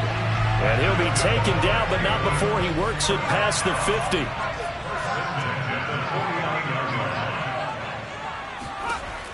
Back to throw again. Firing quickly here, and that's complete. And he'll go down inside the 45 before going out of bounds. A gain of 6 there on first. Line of scrimmage, the 43 on 2nd and 4. Again, he'll drop to throw. He's going to flip one out here to his running back. And they're going to have another first down here as the tackle's made at Washington's 33. So they'll come up first and 10 now from the 33. Now they try the right side here. And he will lose yardage back to the 34-yard line. He'll lose a yard there, and it's 2nd and 11. I think this offense, specifically this running game, they're going to have to find a way to turn the page because they haven't found a way to run it effectively thus far, and it's cost them. 2nd and 11.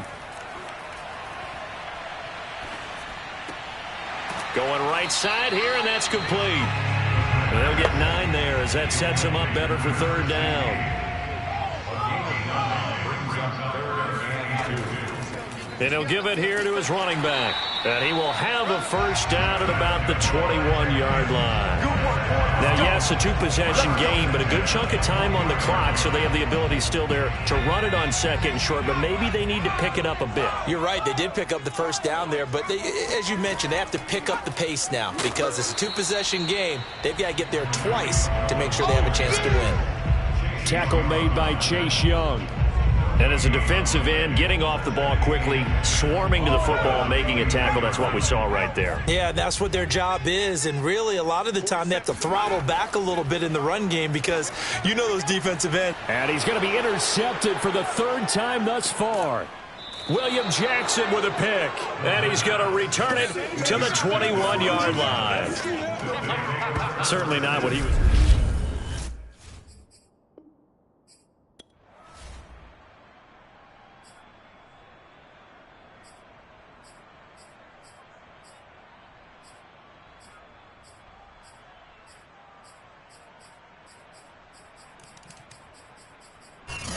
a victory here for the Washington football team. And it was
It's week 7 of the National Football League, and we've got a duel in the Lone Star State. It's the Titans and the Texans, and it's coming up next on Madden NFL 22.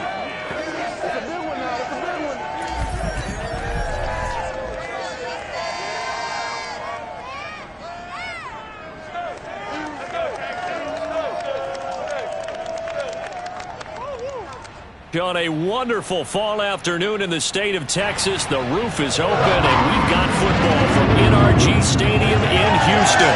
The scene from a few moments ago, this crowd enthusiastically cheering on their Texans as they emerge from the locker room, and we're just about ready for football as the Texans get set to match up with the Tennessee Titans.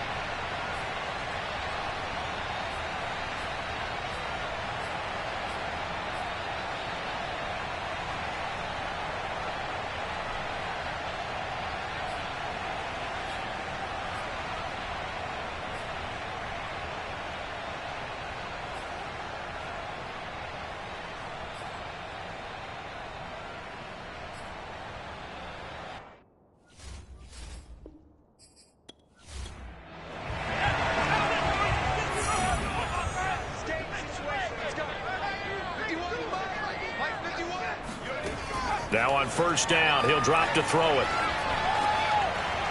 Going to throw right side here, complete. And he works it past the 30, almost to the 25. They'll look to throw now on first down. Under pressure, and down he goes. They sack him back at the 36. It's Jeffrey Simmons that time who got in to record the sack. And that is the third sack this offensive line has allowed this first quarter. Yeah, that puts him on pace. Let me do the rudimentary math here. To be sacked 12 times in a game. I know he's not going to go for that. I wonder if it's going to reshape what they decide to do on offense in terms of play calling. Well, I can tell you what, when he popped up, shaking his head, frustrated right now behind center. A minimal gain there on the 8th play of the drive. 9th play of the drive now on 3rd and a country mile. They'll set up to throw. He lets this one fly toward the back of the end zone. And unable to connect. Incomplete. I'll give them credit. They took their shot, but it's going to bring up 4th down. 4th down now as the Titans defense holds up in coverage. And this is good. He got just enough to clear the crossbar as he drops it in from long.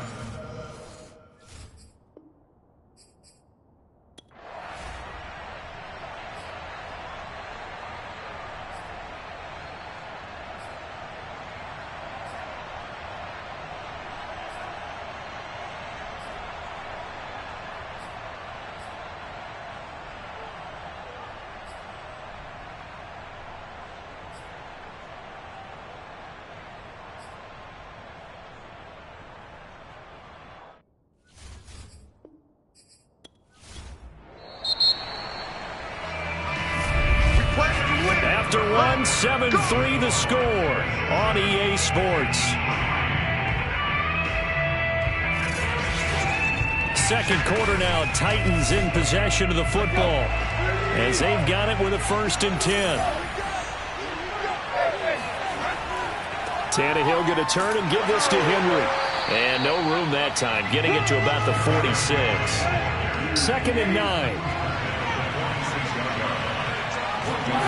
They'll try the air now with Tannehill. Got his man. It's Williams. And he'll be out of bounds just shy of the 40.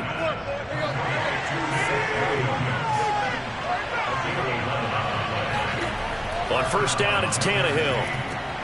Finding Williams once more. Complete. A good pickup there. 8 yards on the first down completion.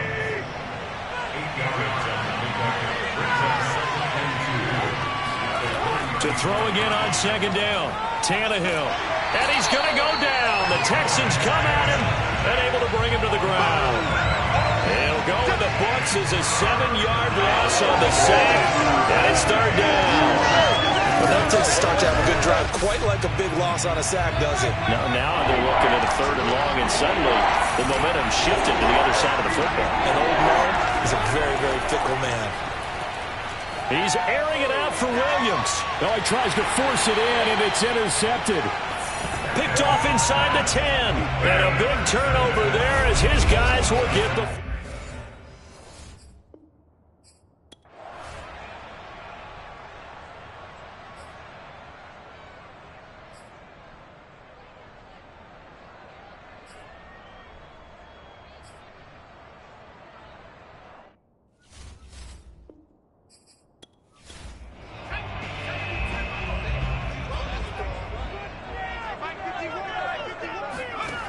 Back to throw now on 1st down. It's a short one here, complete to his tight end. This will be stopped about 2 yards shy of the marker. 8-yard gain, 2nd and 2. Off the play fake, he'll look to throw. And he's going to be hit and taken down. Back right around the 48-yard line. Jeffrey Simmons able to record his 5th sack of the season. So that now 4 first-half sacks. This pass rush has been unrelenting. And, partner, you hear that sound of paper being ripped to shreds? That's the game plan that they've had so far, because they've got to say to themselves right now, we have to do something differently. 7th play of this drive coming up, but a long way to go on 3rd down. He'll drop to throw. The throw on target to his receiver, McKenzie. And he's going to have another 1st down as the tackle's made at the Titans' 27-yard line. That's a play that will likely be forgotten when you talk about big moments in this game. But plays like this are critical to keep drives going. And if points result, we'll call this play significant. And he's going to go down. They get to him back at the 40. The defense rising to the challenge and setting him back on the sack. Here's a play fake as they set up to throw. And seeing nowhere to throw, he chucks this one away from harm. Incomplete. Now it's 3rd down. Now on 3rd and long, they'll look to throw. Nowhere to go here. He lost the football.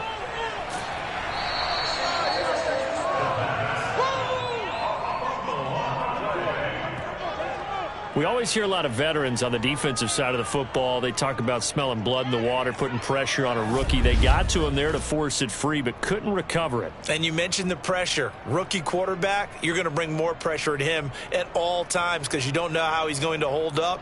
He was fortunate there. Luck was on his side, able to recover that fumble.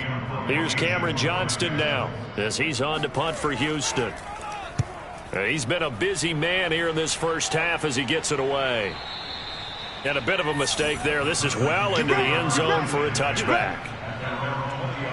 Derrick Henry and the rest of the Titans offense about ready to roll again. He's over 40 yards here in the 2nd quarter. Been nice and effective for them, hasn't he? He has definitely been dependable. And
And to give this time to the tailback.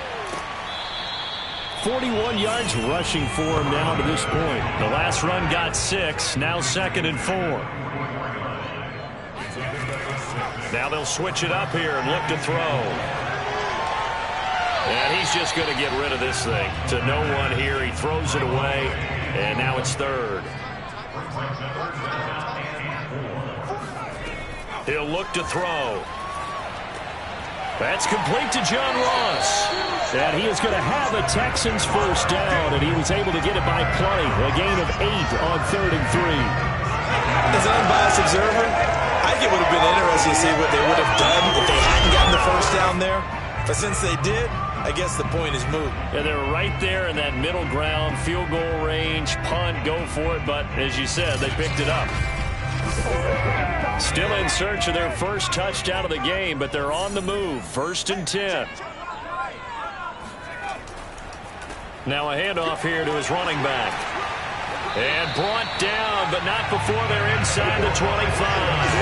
Well, they're getting ready to go to work now in prime real estate after that last run. Found his spot and picked up nice yardage, didn't he? And now he's got him knocking on the door of the red zone.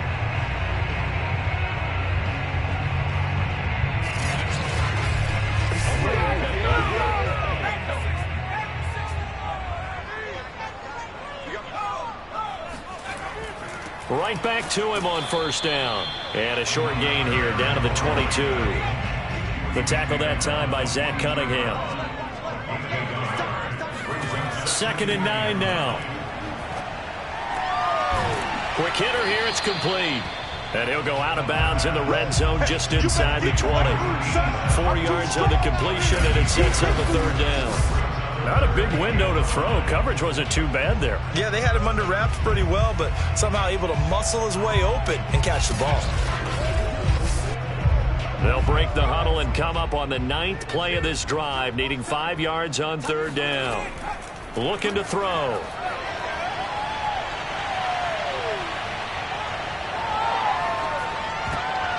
And he fires one that's intercepted.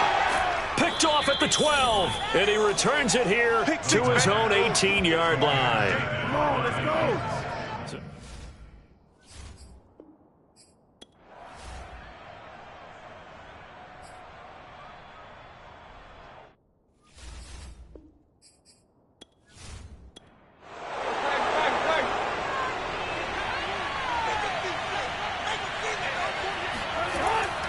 A 1st down carry for Henry. And he'll power ahead, but only for about 3 yards. 2nd down coming up.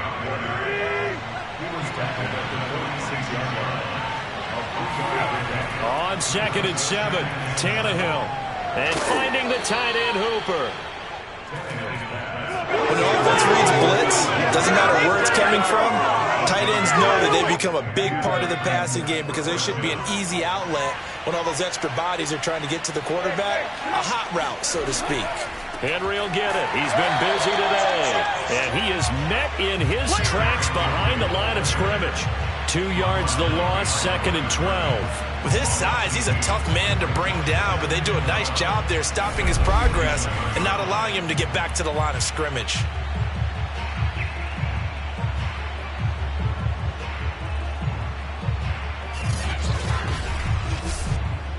So the 1st down run lost a couple. Now they come up 2nd and 12. Out of the gun, Tannehill. Under pressure, and the Texans able to get in there for the sack. That winds up pushing him back 11 yards on the sack.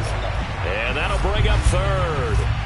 It seemed like he kept going through those progressions, and I thought he might dump that underneath, but he couldn't get rid of the football in time. And I have to wonder if he was thinking while he was back there, I wish there were a lot less progressions on this play. Just someone that I could dump the ball to and get it out of my hands. So 3rd and long after the sack. Tough task for Tannehill and the Titans. They'll set up a throw. This will go to Henry out wide. And he'll get it out a couple yards shy of midfield at the 48.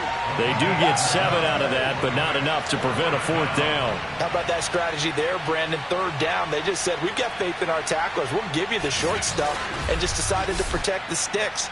So every time I hear fans telling me tackling's not a part of the game anymore, plays like that, I can clip and save and show them you have to tackle well if you want to be a good defense. Here's Brett Kern now as he's on for the 5th time here today.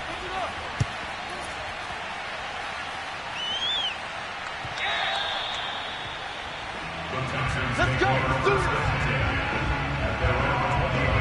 Houston set to take over. And the interception thrown.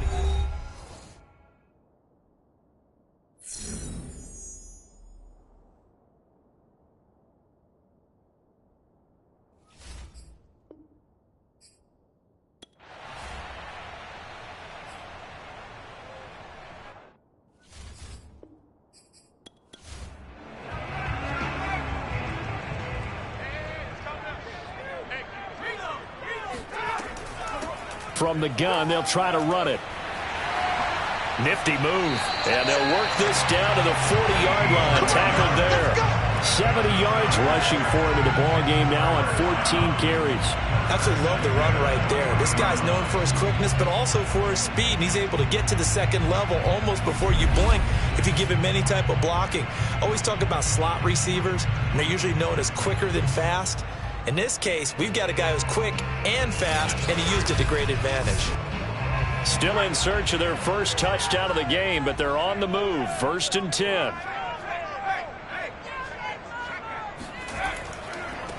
And now here's a carry heading left. Ooh, with a juke. And brought down, but able to get it to their 30-yard line. They're making it look easy out there. Another first down. So far on this drive, let me do this little bit of math here. 4 plays, 3 first downs. That's a pretty good recipe for success.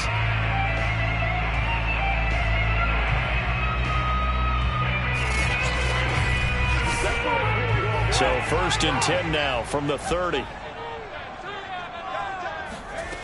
They're going to look to throw. This one complete to his fullback out of the backfield.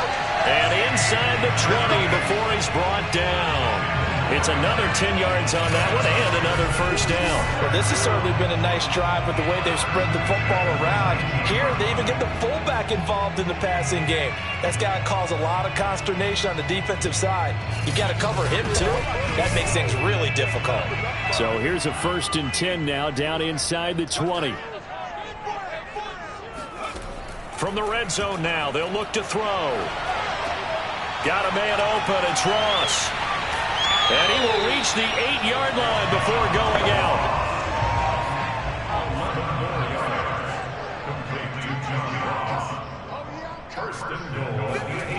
They'll look to throw.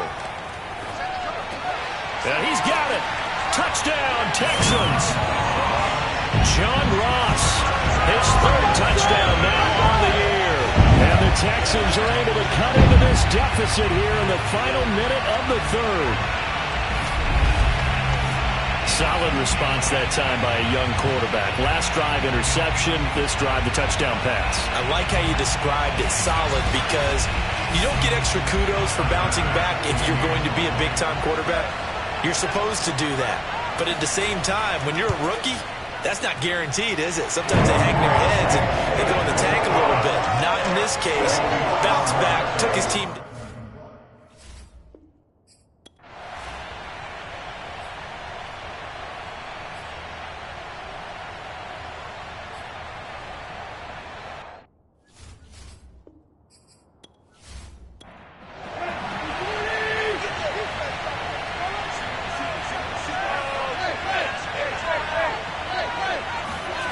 They'll fake it. Now Tannehill. He'll find his man on the comeback route. Complete. Tell you what, he's been able to put the ball in some tight spots all game long. That throw, no different. Yeah, a lot of people would call it a gutsy type of a throw. I think he looks at it as, I can do it, so it's not that big of a deal to me, and I'm going to keep firing.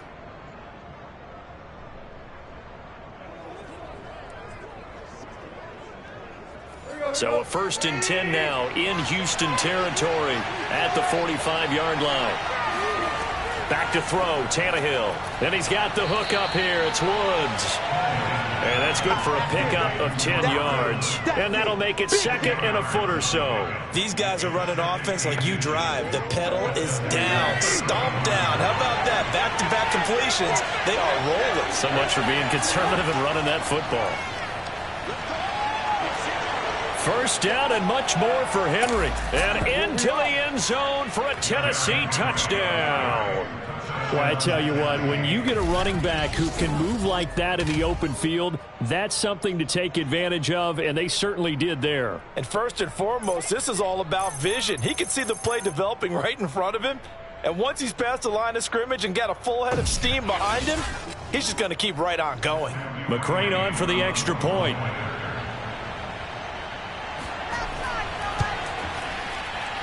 And that makes it a 9-point game. The drive summary that time, 5 plays. And Derrick Henry able to finish it off with a touchdown run. The kickoff team on the field now as they will send this one away.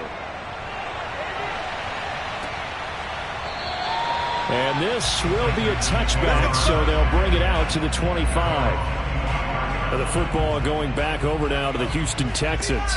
And you figure after giving up that last touchdown, they trail by 2 scores here in the 4th quarter. This drive becomes very critical.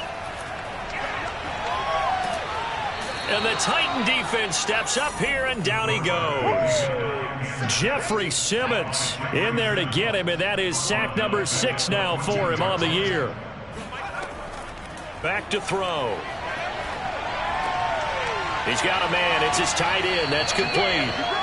A nice pickup there, 19 yards.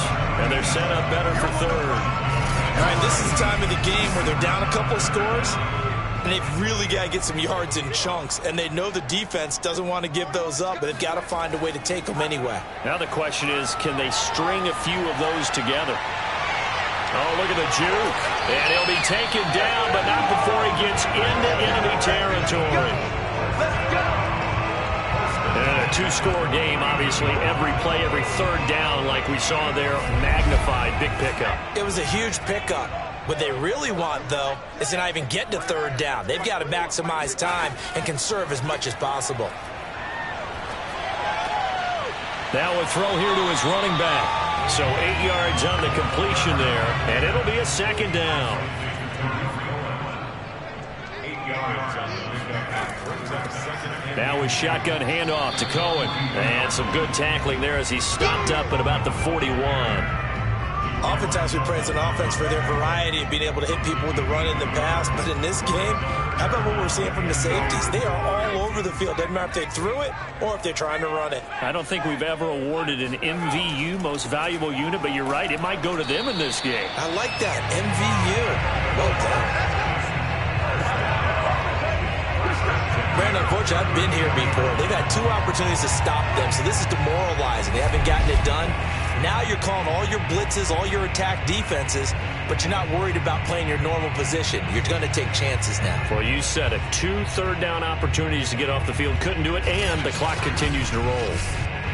So from the 39 now, they'll come up on a 1st and 10.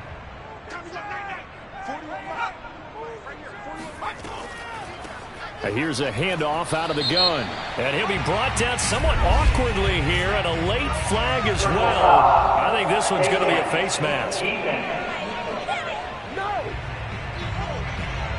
Well, when you're leading in the 4th quarter, that's not the penalty you want. Not at all, and now your discipline comes into question. Having poise this stage of the game, you can't have those kind of plays. And now it's 1st and 10. A big mistake, especially when you factor in the personal foul yardage. He'll look to throw. Over the middle, he gets it to Collins. 5 yards on the catch there, brings up 2nd down.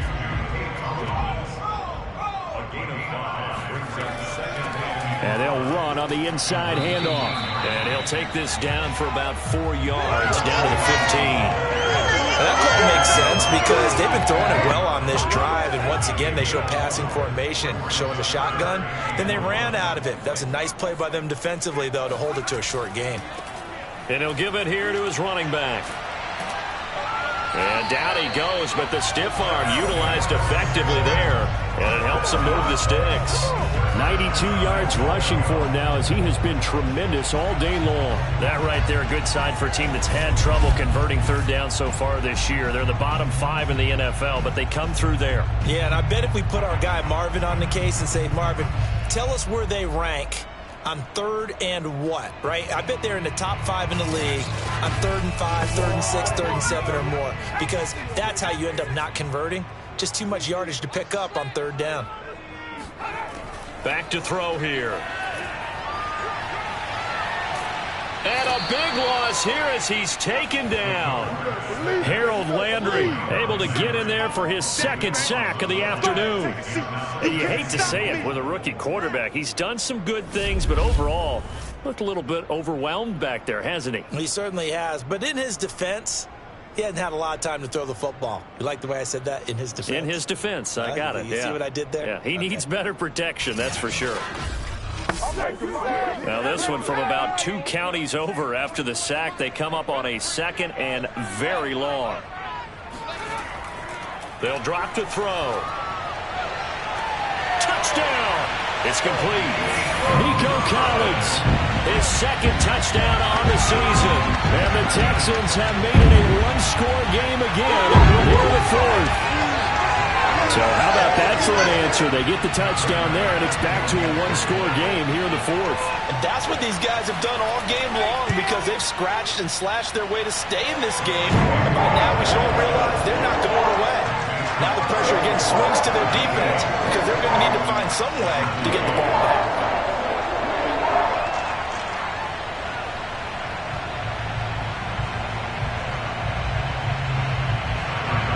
After the touchdown pass to kick it away. This one taken just inside the 10. And he won't get this to the 20-yard line as he's down at the 19. And we spotlight Derrick Henry now. He's already hit pay dirt twice. He's up over 100 yards. He is feeling good. And he's just zipping along today. Everything coming together for him. It's that type of a day that you see a back just kind of have a grin on his face every time his number is called, because he doesn't feel like there are going to be any lost yardage plays. Nothing but big-time positive runs. Making the sideline grin as well.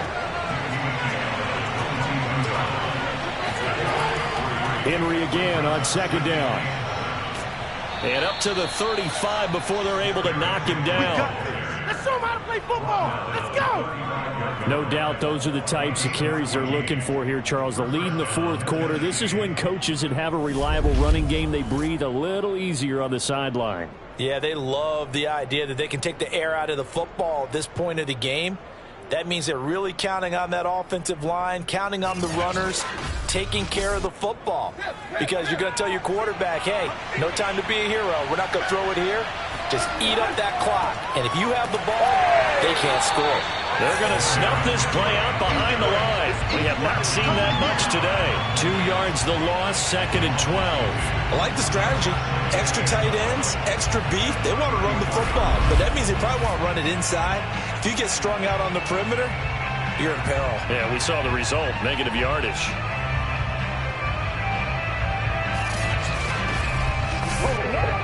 Behind the chain, second and 12.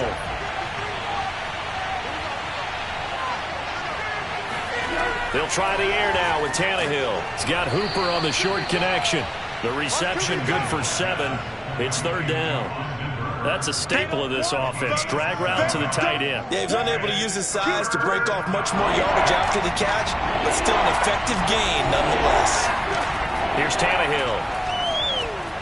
Right side complete. That's Woods. And he will have a Titans first down as they're able to get the third down conversion. And that certainly appears to be a critical conversion right there, because not only do they keep the drive going, they take valuable time off the clock as well. They have to feel really good about that last completion.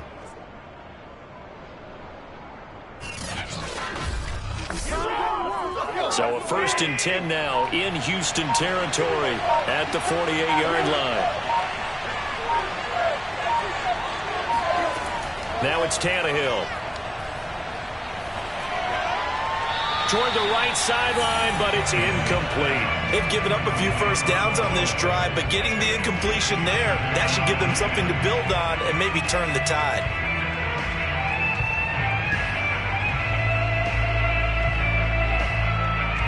So now 2nd and 10 after the incompletion on first down.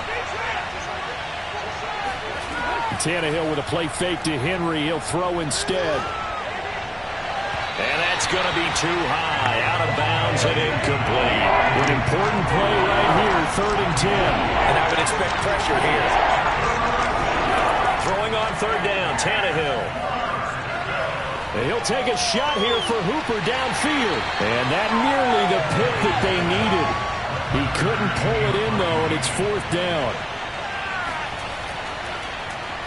On is Kern, the punter, to send this one away. And this will depend on the spot as it sails out of bounds. And they'll say it sailed out at the 10-yard line. There again is the running back as he trots onto the field. And as the numbers show, he really wasn't in the mix at the beginning, but they've got him in the rotation now, and it's proved a good move. And that's what happens when you're a good player. There's a lot more attention drawn to you, and it's obvious that they had him in their game plan on defense, not letting him get off to a good start, but he's found a way so far here in the second half. Going deep downfield for Ross. And incomplete on the deep ball. Here they come, 2nd and 10 now from the 10. He'll drop to throw. And he comes back with one complete. 5 yards, now it's 3rd and 5. 2 minutes remain, and that's our score differential as well. 2 points here in the 4th quarter. So it's Texans football as we welcome you back. They face a critical 3rd down now, needing a score here in the late going.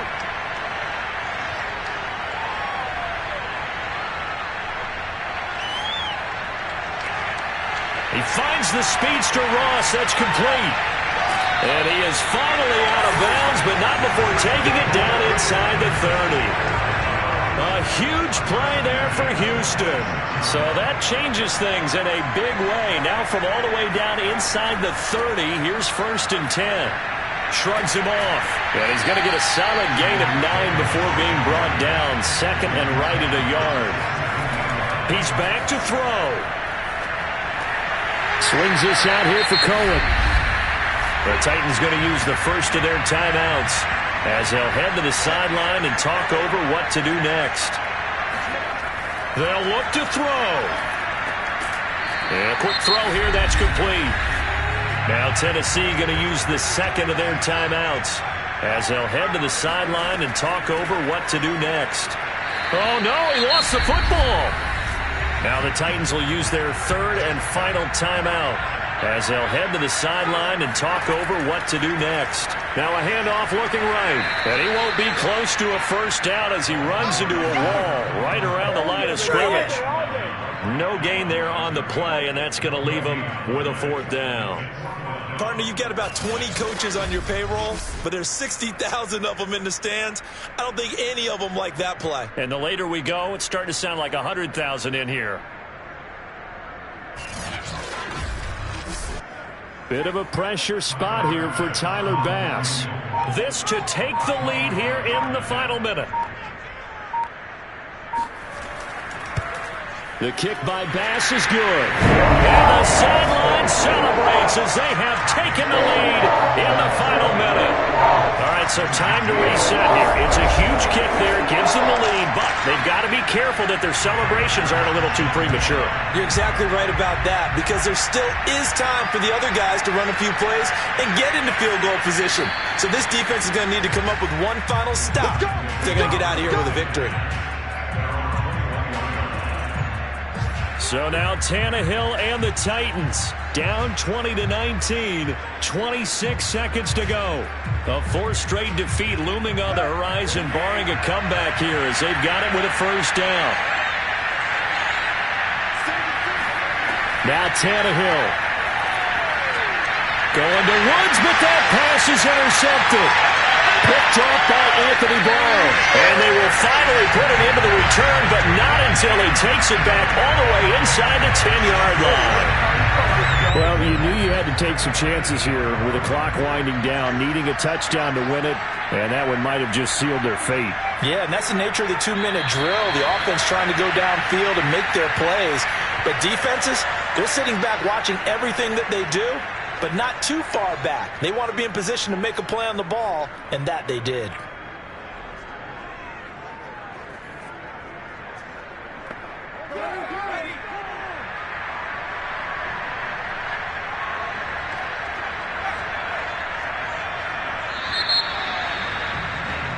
So Houston going to come away here with the victory. And it wasn't really always pretty. They had their bumps and bruises. Really, both sides did. But they did what they needed to do at home to get the win. Yeah, they really had to grind this one out, didn't they? Because nothing came easy. Every snap was a major league brawl. They had to win at the line of scrimmage, win downfield. They got all those things accomplished. But to win a close one like this, you know, every team wants to be physical. We've heard that a million times, right?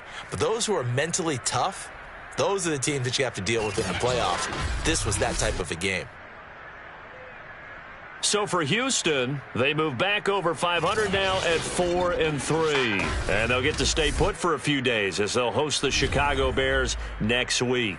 Meanwhile, for the Titans, they dipped to 2-5 now with the loss. And they'll get a chance to redeem themselves next week at home against Jacksonville.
It's Madden NFL 22 on EA Sports. And today's clash of conferences is just moments away. It's the Bears and the Texans. And it's coming up next on EA Sports.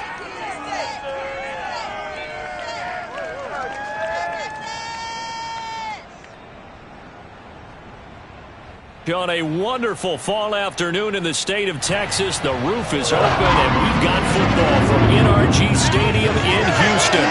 They do it big here in Houston, and a second ago it was a Texas-sized welcome for their hometown guys. They're fired up and ready to go as they get set to match up with the...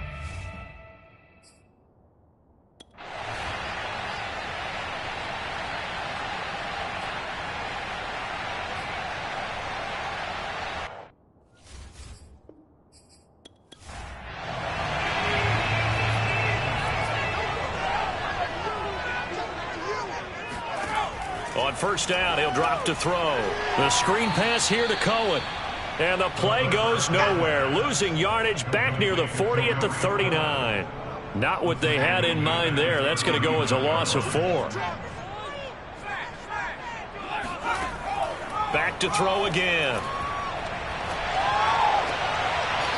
It's a short one here, complete to the tight end. The Bears bring out an extra defender in the secondary now for third down.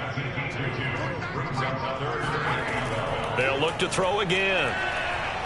He's going to loft it deep right sideline.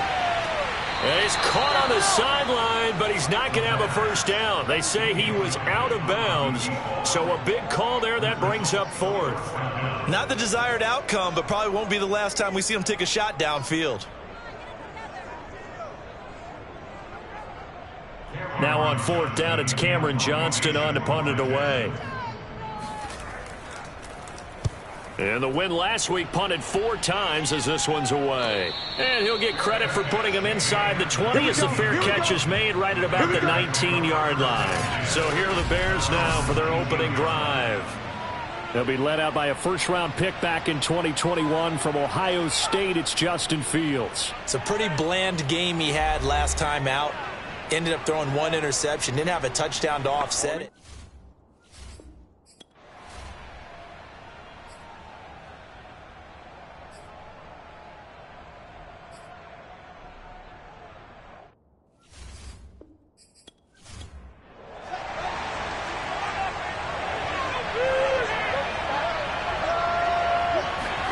Play action. It's Fields. And he's going to go down. The Texans come at him and able to bring him to the ground. Jonathan Grenard in there to drop him for his 11th sack of the year. To try again after the sack.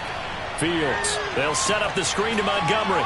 And able to break 1 tackle, but then quickly brought down with a nice little gain.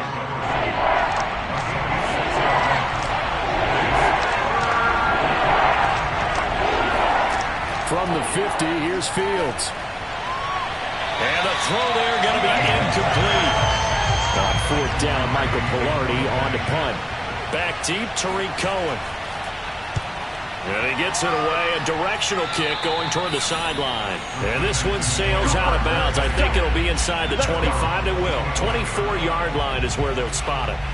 So now we get set to see Houston for their second drive of the ball game. And they are over 500 for the season, 4-3. They got...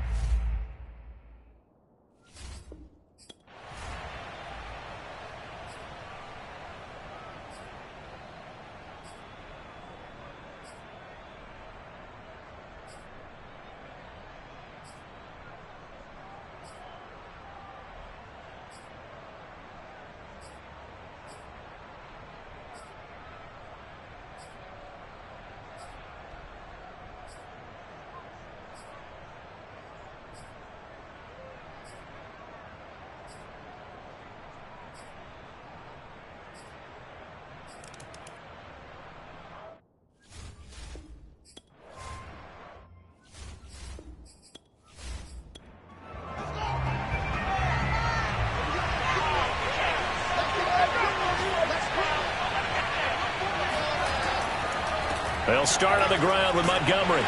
And he can only manage to get a couple. 2nd and 8 coming up. The last run good for 2. Here's 2nd and 8. A give. This is Montgomery. A pickup of about 3 yards as he's taken down at the 31.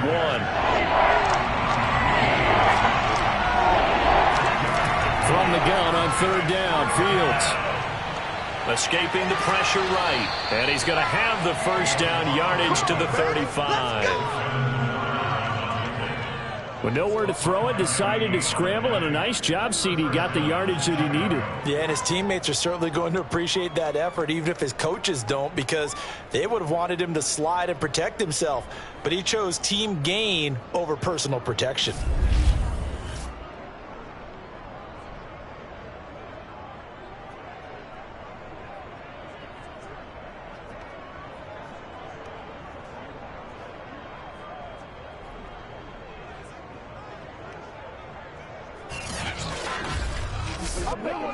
Ball up to the 35 now as they come up on 1st and 10. First down, here's the run with Montgomery. The broken tackle, but couldn't create much space. Down just beyond the 35. Now after the play, it looks like there's a Texan here slow to get up. While the training staff takes a peek, we'll take a break.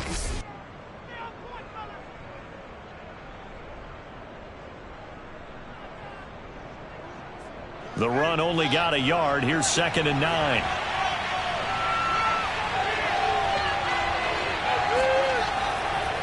Montgomery on the counter. And he slips up past the 45 before being tackled. I think they like this drive a little bit better there, partner. Running game helping out, picking up some of the slack. Because remember, the last drive, they went 3 and out.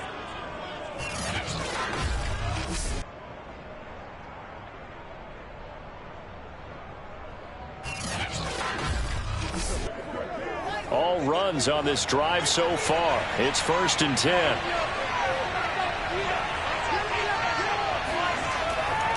Handoff comes to Montgomery. And no room to maneuver there. Give him a yard up to the 47. No doubt about it. A really nice job there by the defense, not allowing him to get to the perimeter. But that means your defensive ends, your outside linebackers, the guys that you pay big money to sack the quarterback, they also have to have interest in the running game as well. And they did a nice job there of holding the point of attack and not giving ground. They try to throw on 2nd down, but this one is incomplete. Darnell Mooney, the target there. 3rd down here. Here's Fields. That's caught by Montgomery. And they'll get this across the midfield stripe, but still winding up short of the first down. That one good for only 6, and it leaves them with a 4th down. That's a nice design there, but sometimes, though, you get so many blockers out ahead of you, they kind of slow you down and force you to adjust. You always appreciate guys trying to help you, but maybe one less there could have turned this into a bigger gain. And the punter's on the sideline. Here's the field goal unit now to try an exceptionally long one. This to equal Matt Prater's record. It's a 64-yard attempt. Well, that was a show of support to even allow him to attempt to make that kick. And you know if he did, that would tie the NFL record. That's a heck of a shot. Yeah, it would have been a big deal, but a little bit short. So here are the Texans to take over. They were winners last week over Tennessee, and they've got the lead here as well. They start this drive out 1st and 10. So the missed 56-yarder, and now the flip side. Good starting field position at the 46 near midfield. And they give this time to the tailback. And here he'll be brought down a little shy of the 35 at the 36. I remember a coaching friend of mine used to tell his running backs before games, make sure you run and jog with your offensive line in pregame. Get used to the ground shaking when those big behemoths start to create space for you up front. He did a pretty good job of just following those guys through there for a nice explosive run.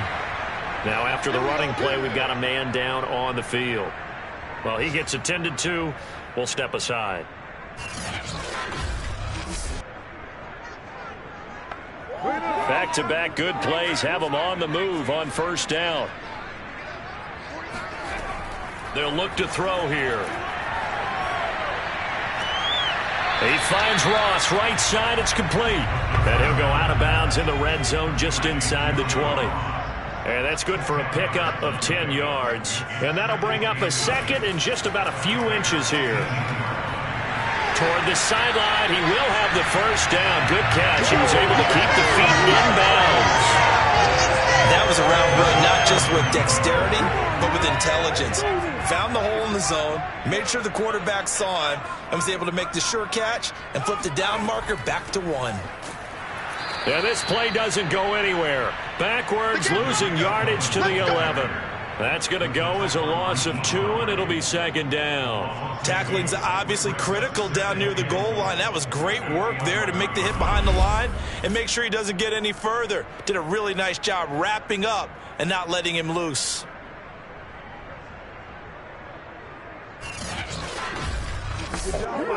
So they get pushed back to the 11, and here's second and goal. They'll set up to throw. This will be caught just inside the 10. They've been denied touchdowns in the red zone twice already. Here comes third and goal. They'll set up a throw. And that is caught. Touchdown, Texans. Nico Collins, his third touchdown now on the year. And the Texans will extend their lead. There was a lot of zip on that pass, and baseball might have called that a frozen rope. I like it when you bring the diamond into the game. I'm going back to the gridiron. Had some heat on that bad boy. Sometimes you throw a touchdown pass, and sometimes you throw, what, a touchdown strike? There you go. That's my man, in concert. The call is to go for 1 and kick the extra point. It's up and good, and that'll increase their lead to 10-zip. So this drive spans 7 plays, and the result, a Houston touchdown.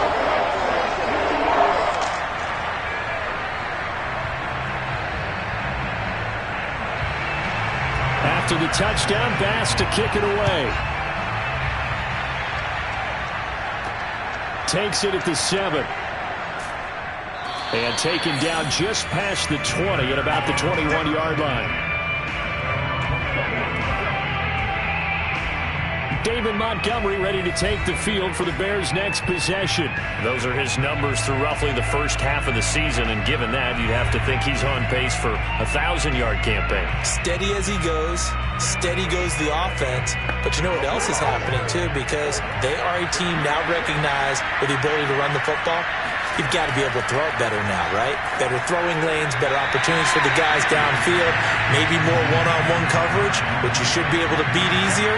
Yeah, he's establishing not just a tone, but an identity for his team. And that's a discussion we had a couple days ago in the team meetings, talking about this running game, opening up the passing game. We'll see if that continues to happen. And that's going to be incomplete.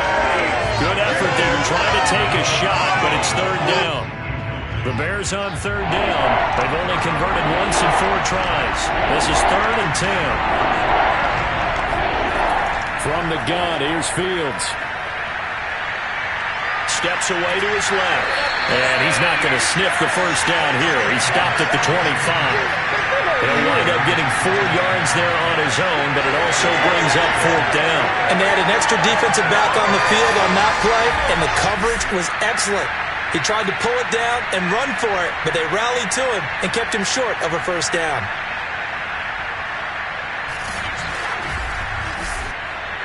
Here's Michael Pilardi now as he's on to punt for Chicago.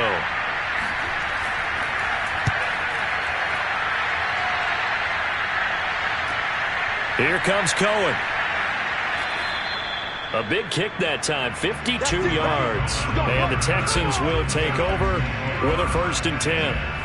Now we get a peek at the captain of this offense heading back out there. He's played a pretty clean first half, a touchdown, no interceptions. Frankly, that's what they expect out of him. They want to see the ball thrown and thrown well, and he's able to do that and put it in the end zone. They'd love to see more of that before this game finishes. But right now, he's got his team in a good spot. A good spot, maybe looking for touchdown pass number 2 here in the second quarter. 45 yards rushing for him now on just 6 carries to this point. Well, as we've learned over the years, just because a guy plays left tackle doesn't mean he doesn't have run blocking abilities. And we just saw it there. Controlled the line of scrimmage, created a big gain. That's kind of a bonus. He's there to protect that high value that you have back under center, but he creates space in the run game. Yeah, not only can he dance, he can mash, too. First down, a run with Cohen. And he'll maneuver his way forward for about 4. 2nd and 6. Well, on every play call, you realize it's not going to go for a touchdown. So a lot of your calls are setting things up for maybe later in the game, trying to establish the inside run with toughness now, hopefully get to the perimeter later. And let's face it, you could do worse than a 4-yard run on first down. Oh, that'll be incomplete. Well, he took a shot as he let that go. And it's going to bring up a 3rd down. They don't get the hook up there, but you really have to marvel at how precise he's been throwing the football these last couple weeks. Oh, that's a perfect word for it, precise. Because if you're at 70% or better 2 weeks in a row, you have a job as long as you want one in this league, won't you? I mean, let's face it, it's not just West Coast offense either. He's putting the ball downfield as well. That's going to bring up 4th down, only a gain of 2 there. Partner, I think that completion takes the definition of dink and dunk to a different level, doesn't it? It does, and the defense was right there, kind of played into their hands.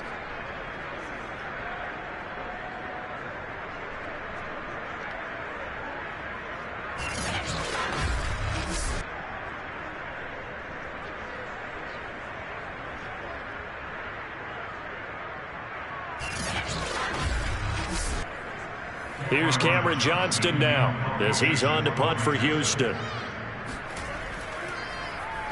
And he'll get off a fairly short kick here as this is toward the sideline. And this will be up to the ruling of the side judge here. He says it crossed out of bounds at the 16-yard line. Another drive coming up for this Chicago offense. The crowd may be losing just a little bit of the edge after back-to-back punts. They want some big plays. They want to see some offense. They want to see somebody break away, whether it's through the air or on the ground.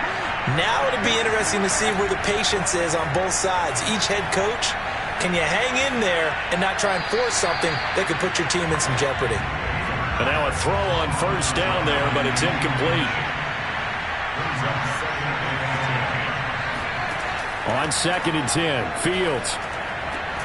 Man open, that's Byron Pringle complete. And he almost gets this to the 30, taken down about a yard shy. On first down, Fields. Open man, Gronkowski complete. And he gets this to the other side of midfield across the 45 before going out. Right to that zone breaker right there. Take the tight end, move him out to the slot, then have him run a corner route versus the zone coverage, which means he's going to be behind the shallow coverage and ahead of the deep coverage, put the ball right on him.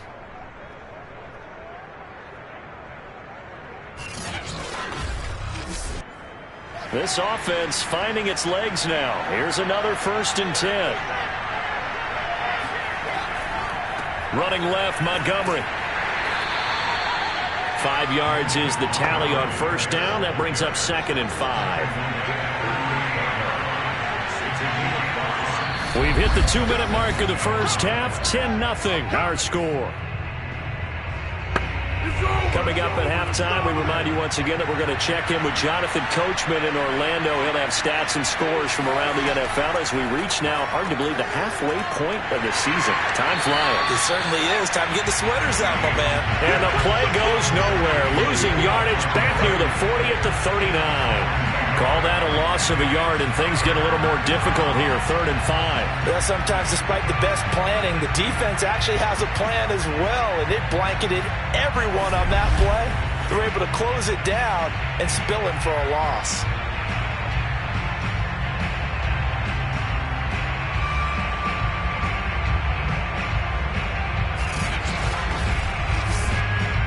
The Texans here on 3rd down, putting an extra defender in the secondary. To throw is Fields. Looking downfield for Jones. And that will be incomplete. Well, they weren't scared to let it fly, but it falls to the ground and brings up 4th down. And he's going to miss this one. That is no good. Well outside the left upright. And this score will stay right where it is. And this is one of the risks you run when you attempt a long field goal. If you miss, the defense takes over the spot of the placement. So now they've got a chance to get one more drive in before halftime. Getting set to go again as we look at the back, heading onto the field again. He's been good. His guys are winning. So far, the recipe working here in the second quarter. He doesn't like to just tote the rock. He wants to carry his team on his back. And that's what he's done throughout this game. Yeah, he's done that. He'll be hoping to continue that trend. And he's got this down to the 35. Let's dominate it, boys. Dominate it.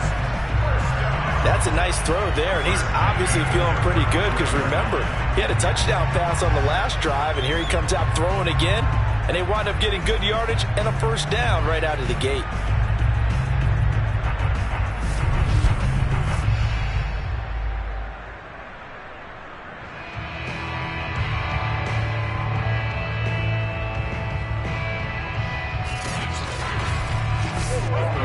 Ball up to the 35 now as they come up on 1st and 10. And now we won't see a play on first down. We're going to get a timeout instead, as they'll stop it with just over a minute to go before halftime. They'll look to throw now on first down. He's going to dump that off to his running back, Cohen. And he'll be out of bounds as he gets it down to the 30 there. So 5 yards here, 5 on the play. And it'll make it second down. Was that a receiver? Yeah, actually it was. There's a running back who was a receiver on the play. Ike's been spending time in the receiver drills getting his feet down. Well, those guys out of the backfield, they got to be good, agile with their feet. He showed the agility there with a toe tap. No doubt about it. It's like he'd run to ballet school. Got the toes down and stayed in bounds. Now the Texans will use one of their 2 remaining timeouts as they get the stoppage with a little over 50 seconds to go in the first half. Line of scrimmage, the 15. It's 1st and 10. He'll look to throw. He'll try and set up the screen. It's complete. And they go the wrong way here. Knocked back to the 20. So it goes as a completed pass, but they lose a full 5 yards. When you lose that kind of yardage on a pass play, you often expect it to be a sack. But that wasn't the case there. They completed the pass. Probably would have been better off just dropping the football and making an incompletion as opposed to catching it and losing that kind of yardage. Again, he'll drop to throw. Looking left side, and he's got a man. That's McKenzie. This will be a 5-yard pickup as they move it from the 20 to the 15. The Texans going to signal for their 3rd and final timeout, as it'll come with 15 seconds to play in the first half. They'll stick with the passing game as he looks to throw. Sideline throw, it's complete. And a nice job there of keeping the toes in bounds. Just a 5-yard pickup, and it leads to 4th down. So they won't get a touchdown, but here's a chance to at least get 3 to end the first half. The kick by Bass is good. And that'll push the lead up to 13-0. So they wind up turning the turnover into points as they convert there for 3. Yeah, that was a nice job there to force the fumble. They recover, hand things over to their offense, and then the offense went down and got them 3. That alone, that's not enough to win a game, but both units able to do their jobs on these last 2 drives. Well, the white flag coming out as they line up to kneel on it. All that remains is to snap this once, and that'll do it for the first half of play. So we've come upon halftime here in Houston, and it's the home team, the Texans, leading this one. As we'll get you over to Orlando, where standing by is Jonathan Coachman. He has our EA Sports halftime report. All right, Brandon, good work in that first half. More from you guys in a minute, but first let's get to some scores right here on the day before Halloween. We'll get started out at Arrowhead Stadium in Kansas City, and it's the Colts who have the lead in that one. Matt Ryan has thrown a touchdown pass. From there, we head east to check on the Bills at home in Buffalo. And in that one, it's the visiting Dolphins who are out in front. Jalen Waddle, a touchdown reception. Lastly, let's motor up to the Motor City. See what's happening with the Lions at home at Ford Field. And for the moment, they find themselves trailing the visiting Carolina Panthers. Terrace Marshall, a touchdown reception.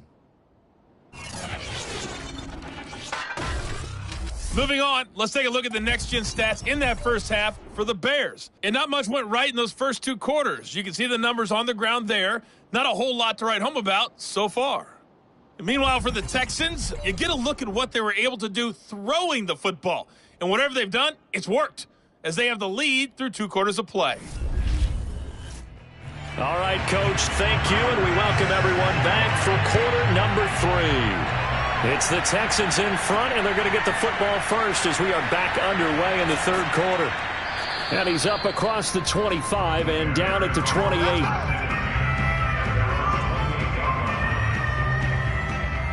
The Bears offense set to go to begin the 3rd quarter. And they're still very much in this game, although they do trail. What's the game plan, Charles, for the second half? It might be a little counterintuitive because most people will think losing equals passing the ball more, but I'd establish the running game. They kind of went away from it in the first half. I think if they get back in balance, it'll help them when they put the ball back in the air. Meanwhile, Fields' throw taken in by Pringle. He'll be hit down at the 33, 5 yards on the play.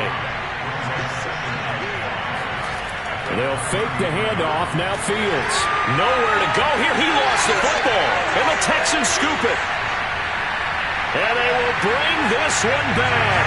A fumble return for a Texans touchdown. The offense, they've had some sloppy moments. Sloppy there again on that one, and it could be the backbreaker. From a defensive perspective, if the offense is going to be sloppy, you've got to take advantage of that. And that's what they've done all game long.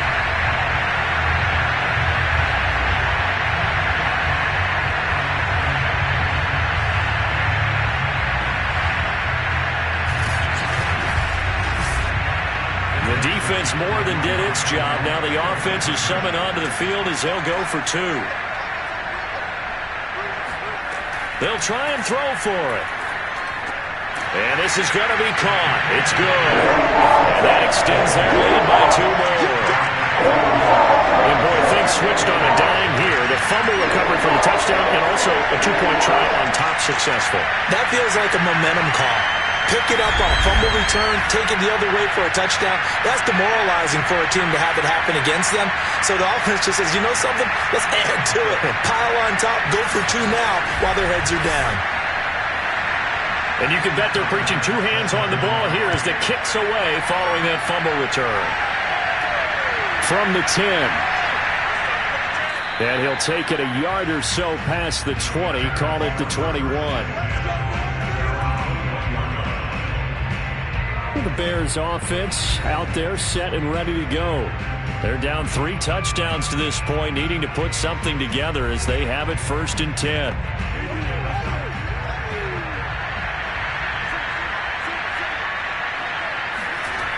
Out of the gun, Fields.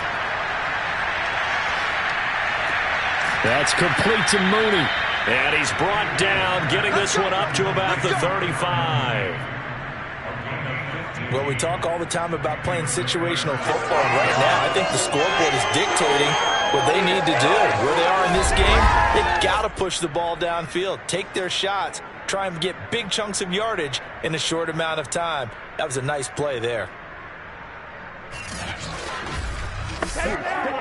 Ball up to the 35 now as they come up on 1st and 10. Now Fields.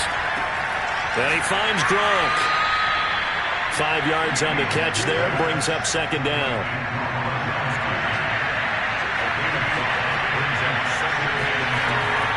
A give to Montgomery out of the gun. Strong run, but he's corralled just beyond the 40. It'll be a pickup of a couple, and it leaves him with a 3rd and 3. Well, we talk about defenders, specifically linebackers, keeping their eyes in the right spot. He had that eye down the entire time. And you know that's not easily done because they throw a lot of misdirection at you. They try and fool you and get your eyes in the wrong place. But you're right about that one. He correctly figured that one out and made a really nice play. On 4th down, the punt team is on as this is sent away.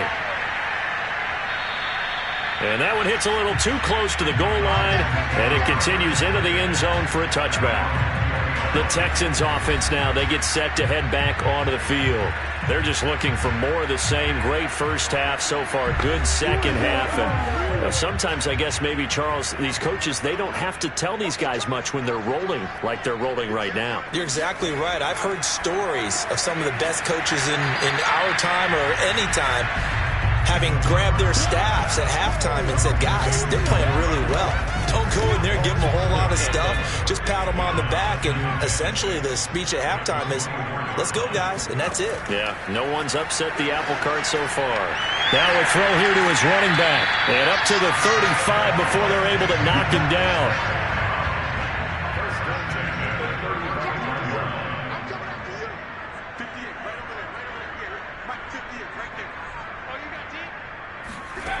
On first down, he'll drop to throw. And the ball is knocked out. And this is picked up by the Bears.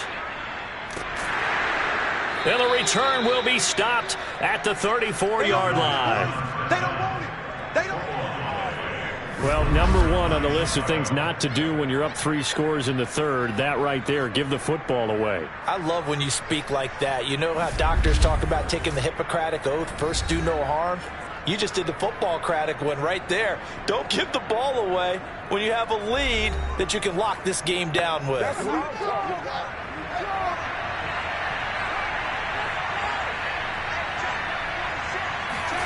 Following the fumble recovery, Fields. Throwing left side, he's got Gronk, complete. And brought down, but not before they're inside the 25.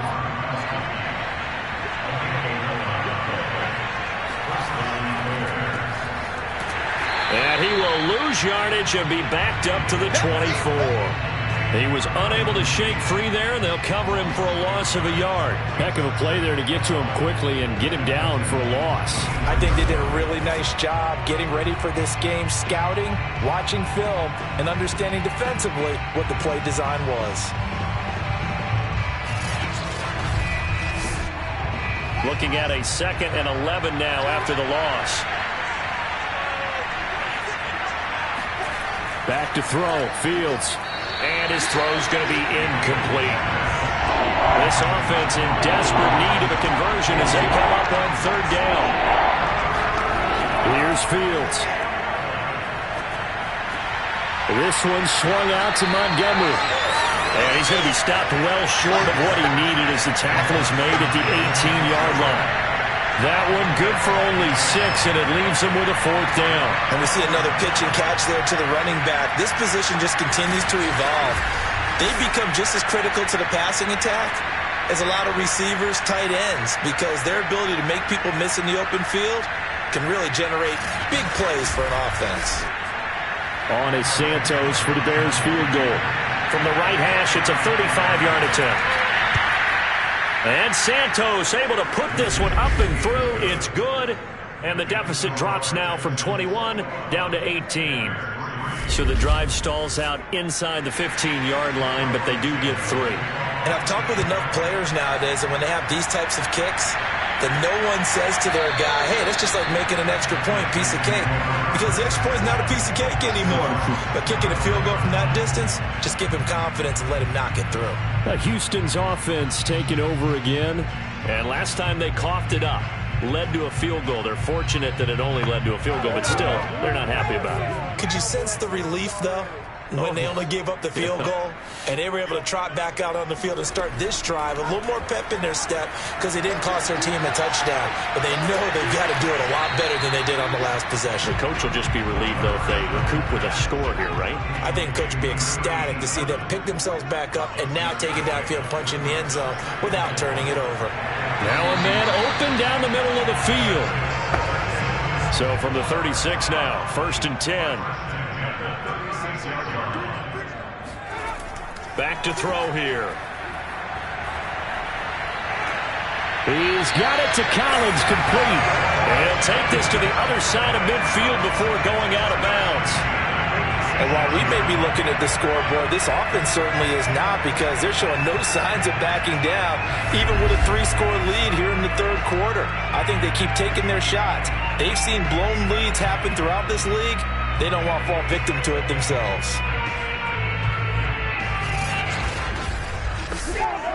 So into Bear territory now. This is 1st and 10 at the 46. From the gun, he'll hand this off. And this time they were ready for him, as they'll stop him right at the line of scrimmage. Now after the play, it looks like there's a Texan here slow to get up. While the training staff works on him, we'll step aside and be right back.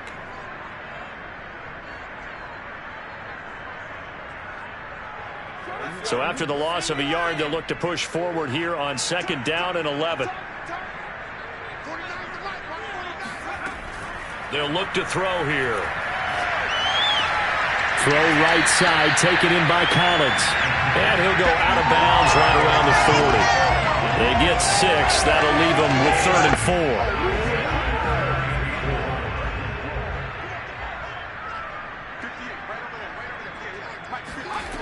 They'll set up a throw. It's a short one here, complete to his tight end. And he is going to have a Texans first down, as he'll be marked down a yard or 2 past the marker following a gain of 6. I'd have to say they're feeling like they are in rhythm right now. Things are in sync, aren't they? Team's winning, got a nice little margin on the scoreboard, completing some passes, and they just completed another one for a first down there to the tight end.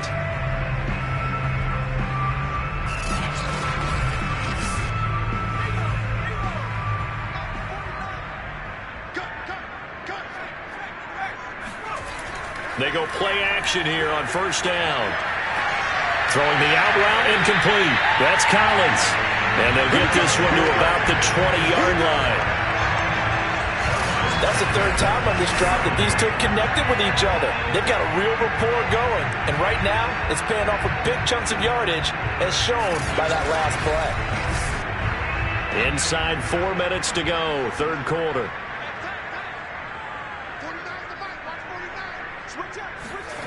From the red zone now, they'll look to throw. Firing quickly here, and that's complete.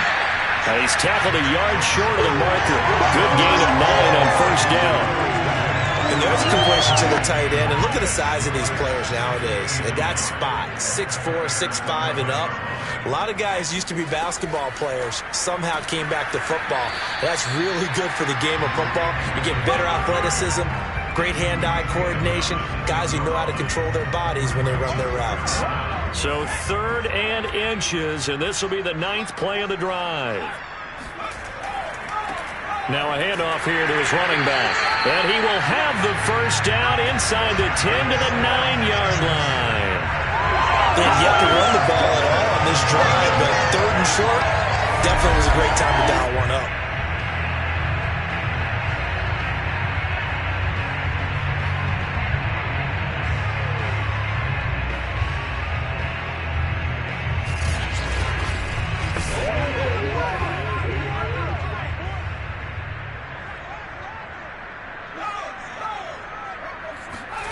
Back to throw. And this will be well too low for him to bring in. It's incomplete. Another shot from the 9 on 2nd and goal. Out of the gun, running with Cohen. He pushes forward for maybe 3 down to the 6-yard line. A chance to really put this game out of reach. Here's 3rd and goal.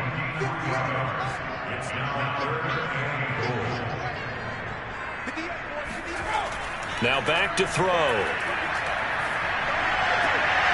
And this is going to be intercepted. Good positioning, and it's picked off. And the Bears are going to get the football here as the ball will come out to the 20. Those INTs all sting when you throw one in the red zone. I think especially as a rookie, maybe it stings a little bit more. I think what you're saying is they don't all count the same, do they? Right? Interceptions in the red zone that you're giving up points now, those are precious. So you have to learn from those and in a hurry. And now Chicago getting ready to go as they take the field. And tough to win games if you're going field goal, field goal, field goal here. They got field goal last time. Now they'll be looking for a touchdown. They're looking for the big chunk now because, as you noted, the field goal way of doing it makes it that much harder and puts more pressure on every possession for you now. Go ahead and get 6 and feel a lot more comfortable about the position they're in. Bigger chunks. We'll see if they can get the score. And Fields going to have the first down before sliding to a halt to avoid the contact. Partner, it's often that man coverage is easier for a quarterback to run against. You get your receivers going downfield. Those guys are staying with them, and oftentimes they have their back to the quarterback, which opens up a lot of space and room, and they don't even know that he's taken off with it. What a big-time pickup on that play. On play action, Fields. He'll get that complete to his tight end, Cole Kmet. 2nd and 4.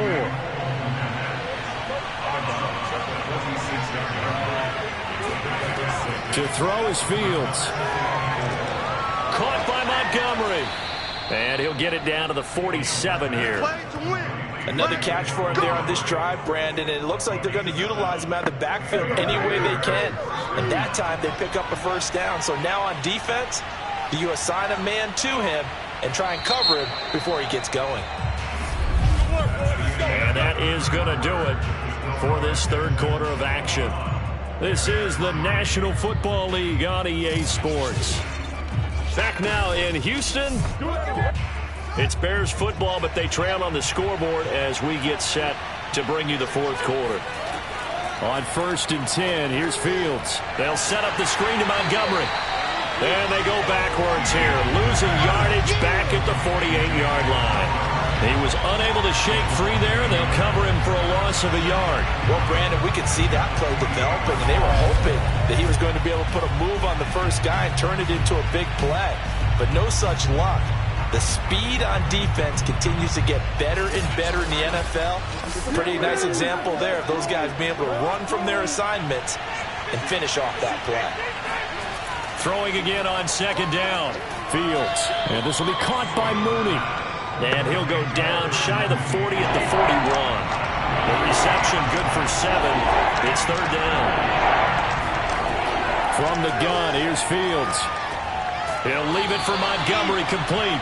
And he will be very close to a first down, but I see the closed fist of the referee, and that means 4th down. You got the big lead defensively. Willing to give him that underneath stuff, right? And this is why you work on your tackling. Tackle them after the catch, inbounds, keep the clock running. Just go ahead and bleed the game out that way.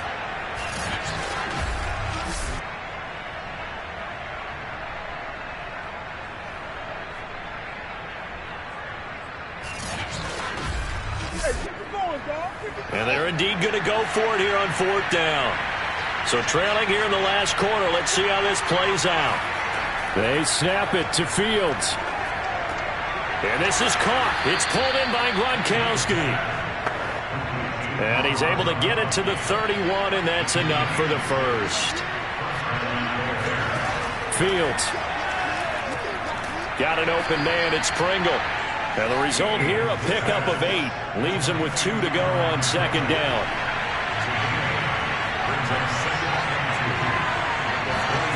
Throwing again is Fields. That's caught by Montgomery. And he will reach the 8-yard line before going out. Well, I can put my defensive cap on right now, and I know they're saying don't give up any big plays now. They've controlled this game throughout, and all they want to do is see it through to the end. I think they let their guard down a little bit with that last completion.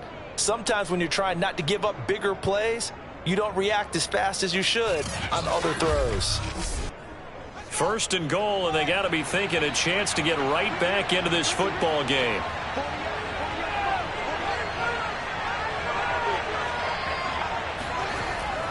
They'll run with Montgomery. And from the 9, they get this to the 5-yard line. That's it, baby. That's it. That's it. Big hit. And the ball smack dab on the 5-yard line. Here's 2nd and goal. Now Fields. To the goal line, but it's incomplete. This defense has not surrendered a touchdown yet. You better believe they're determined not to here on 3rd and goal. Here's Fields. Got his man, and it's caught for a Chicago touchdown. Byron Pringle, his second touchdown on the season. And the Bears are finally into the end zone here in this fourth quarter. So a little bit of a letdown there defensively. I mean, look, you're still 2 scores to the good, CD, but things may be a little more uncomfortable than they had hoped. Yeah, if you'd kept them out of the end zone there, this game's over. You've locked the door on them. Instead, it's still open a little bit, and they've got a puncher's chance. Santos with the extra point, and that'll make this now an 11-point deficit. So that drive, 12 plays in length, and it culminates in a touchdown for Chicago.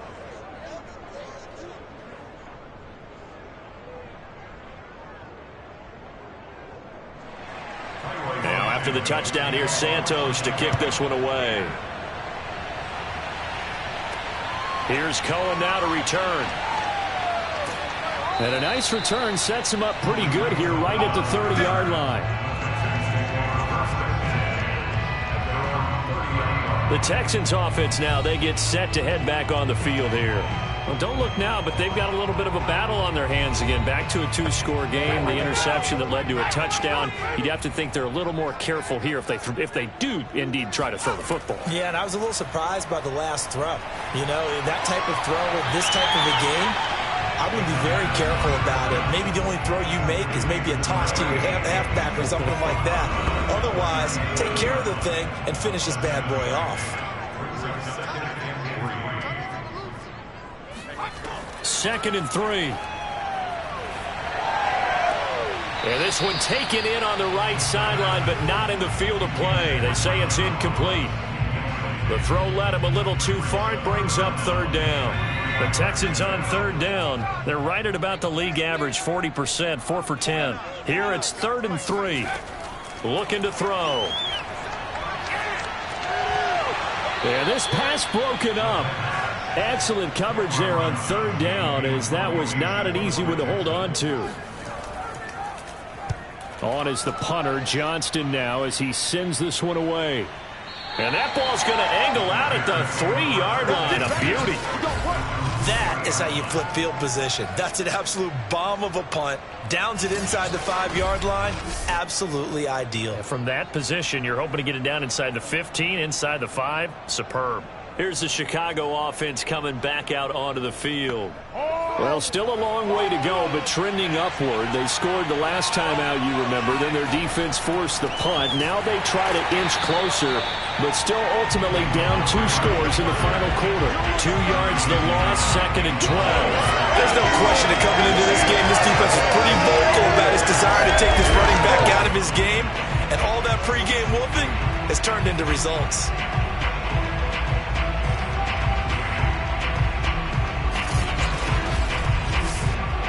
First play of the drive goes the wrong way. Here's 2nd and 12. From his own end zone, Fields.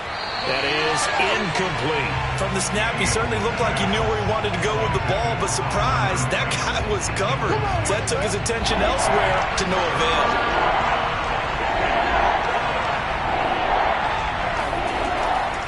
On third down, they go Montgomery. And he's going to be taken down shy of the 5-yard line. Give him 3 yards there, as that'll take us to 4th down. We often talk of situational football. Let's just call it team football. The defense did their job, got off the field, brought the punting situation, so they're turning the ball back over to their offense. You think those guys will get along very well right now? Of course they will. Defense helped the offense. Now it's their turn to take it downfield. All right, they're going to try and keep hope alive here on 4th down. They're going for it. Got to try it here. He's back to throw. He's going to loft one deep left side here. He's got a man, complete. And all the way to the opposite 48.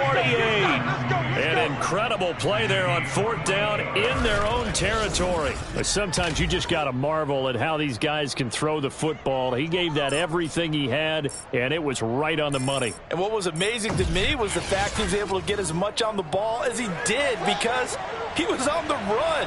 Normally when you're on the move like that, You don't expect the ball to go that far. You would think you need your lower body to be involved. That was an all-arm throw. And the Texans scoop it into the 43. So down inside the 45 to the 43-yard line. That's where they'll take over.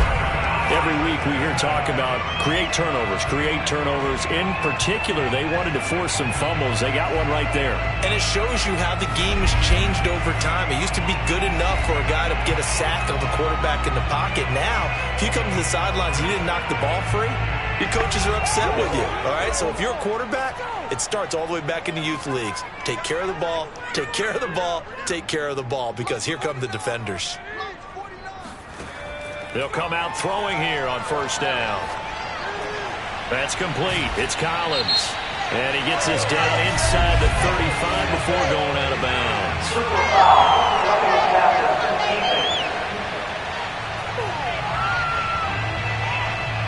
They're down here in the fourth, and that personal foul penalty is not going to help. No, in these types of situations, players will tell you that's extra intensity. From where we sit, it's actually frustration. And he's wrapped up, taken down, back at the 25. Dean Lowry just would not be denied. That's a loss of 7. He'll look to throw. Looking for the end zone. Toward the back corner of the end zone, but he could not get the feet down. This will wind up incomplete. Now on 3rd and long, they'll look to throw. And this pass broken up. The contact, well timed there, and now 4th down. So now here comes the field goal team for the 3rd time today. Right hash mark of 42-yard attempt. The kick by Bass is good. And that will extend their lead even further. So that maybe not a knockout blow, but I suppose certainly every little bit helps when you're trying to salt one away in the 4th. Well, the possibility of being beaten by 2 late touchdowns or at least sent to overtime does exist. But time, definitely a big factor at this stage of the game, is in their favor. Let's go! The Chicago offense set to get started. And last time the turnover on the fumble, and they were in enemy territory, so that had to be very frustrating. Down on the scoreboard here, can't do it again. You nailed every part of what was frustrating.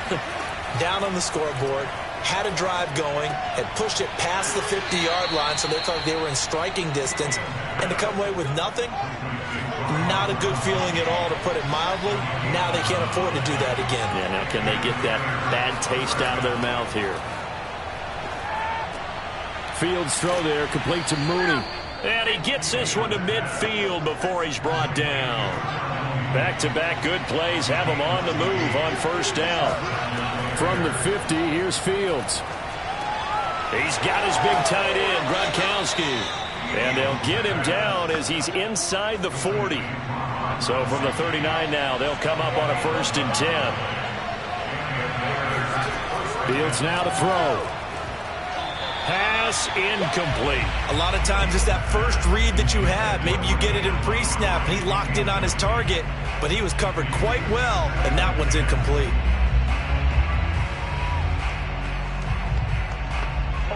Here's 2nd and 10.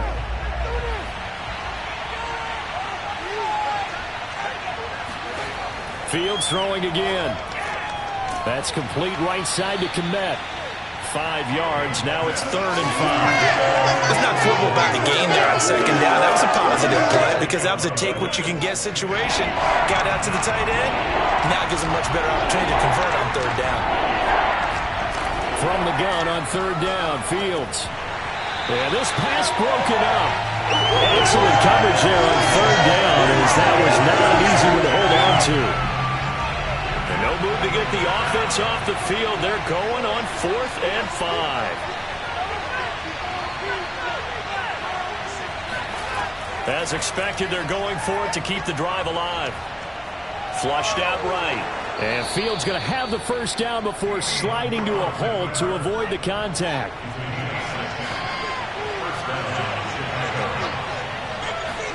On 1st down, Fields. Caught by Montgomery. And he's brought down at the 24 after a gain of 4. Now we're going to get a stoppage. Appears to be an injured Bear on the field. While the trainers take a look, we'll step aside.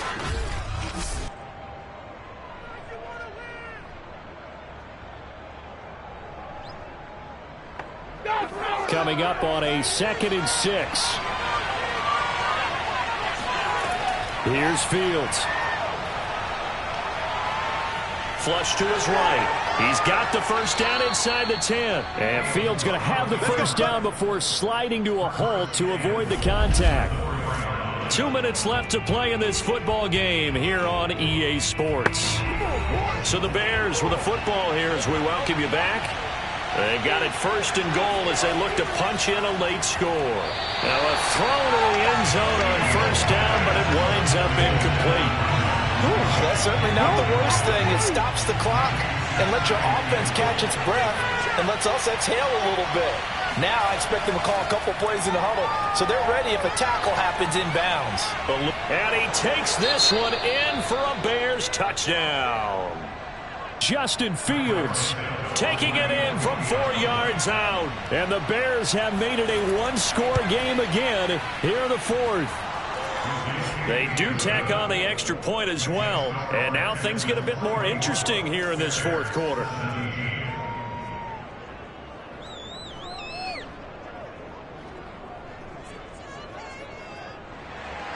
Now after the touchdown, here's Santos to kick this one away.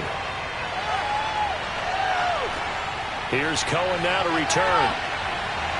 And he'll get it up across the 20 to the 21-yard line. And now out comes Houston. And this game not quite over yet. And we'll likely see them take all 3 timeouts defensively, so they can't just kneel this one out. They're going to have to try to run a few plays. You're exactly right. They've got to get a first down and make them use up all their timeouts in order to feel like they have this one in hand. Now the Bears going to call the first of their timeouts as they'll talk things over prior to this upcoming 2nd down play. They'll try and run some clock here as they keep it on the ground. Now the Bears going to use the 2nd of their timeouts as they'll head to the sideline and talk over what to do next.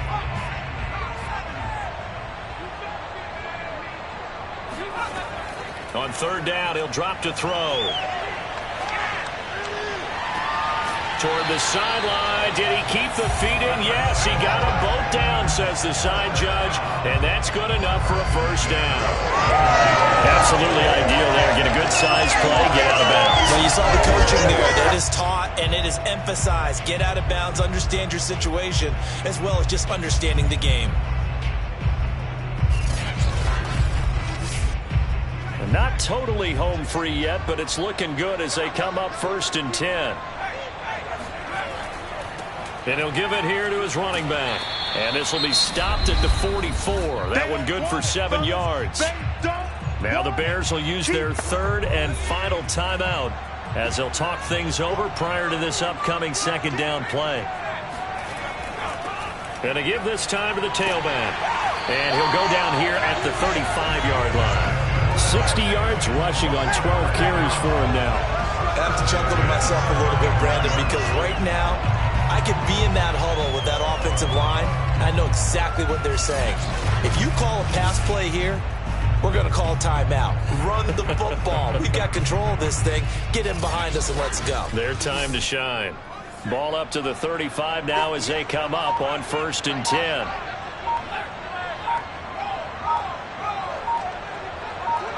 Down to a knee here as the Texans look to let the clock roll.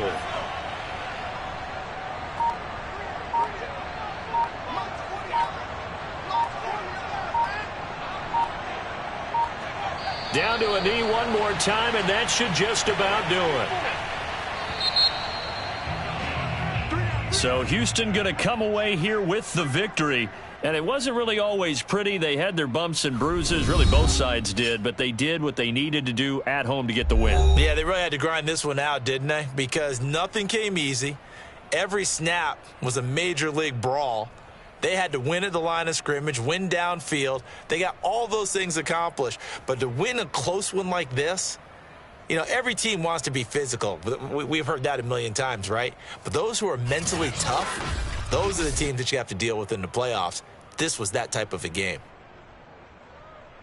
So for the Texans, they improved to 5-3 as they approach the halfway point of this 17-game schedule. And they'll hit the road next week to take on the Denver Broncos.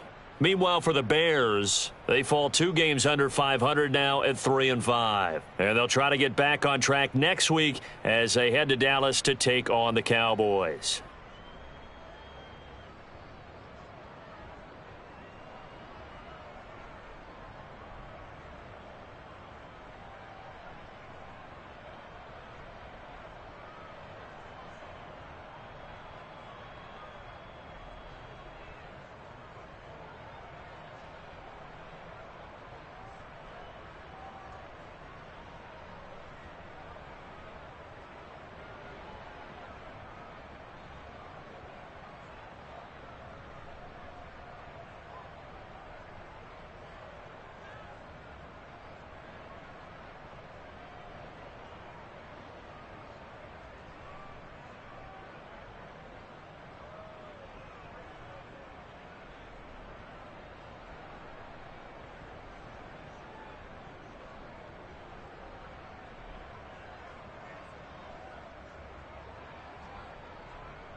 It's the National Football League on EA Sports. And if it's in the game, it's in the game.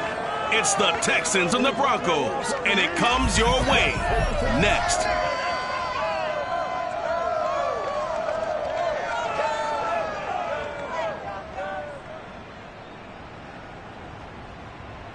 We find ourselves at the foot of the Rockies, Denver, Colorado, for this edition of the NFL on EA Sports. A moment ago, through a shower of pyrotechnics, it was the hometown Broncos taking the field as they get set to do battle with the Houston Texans.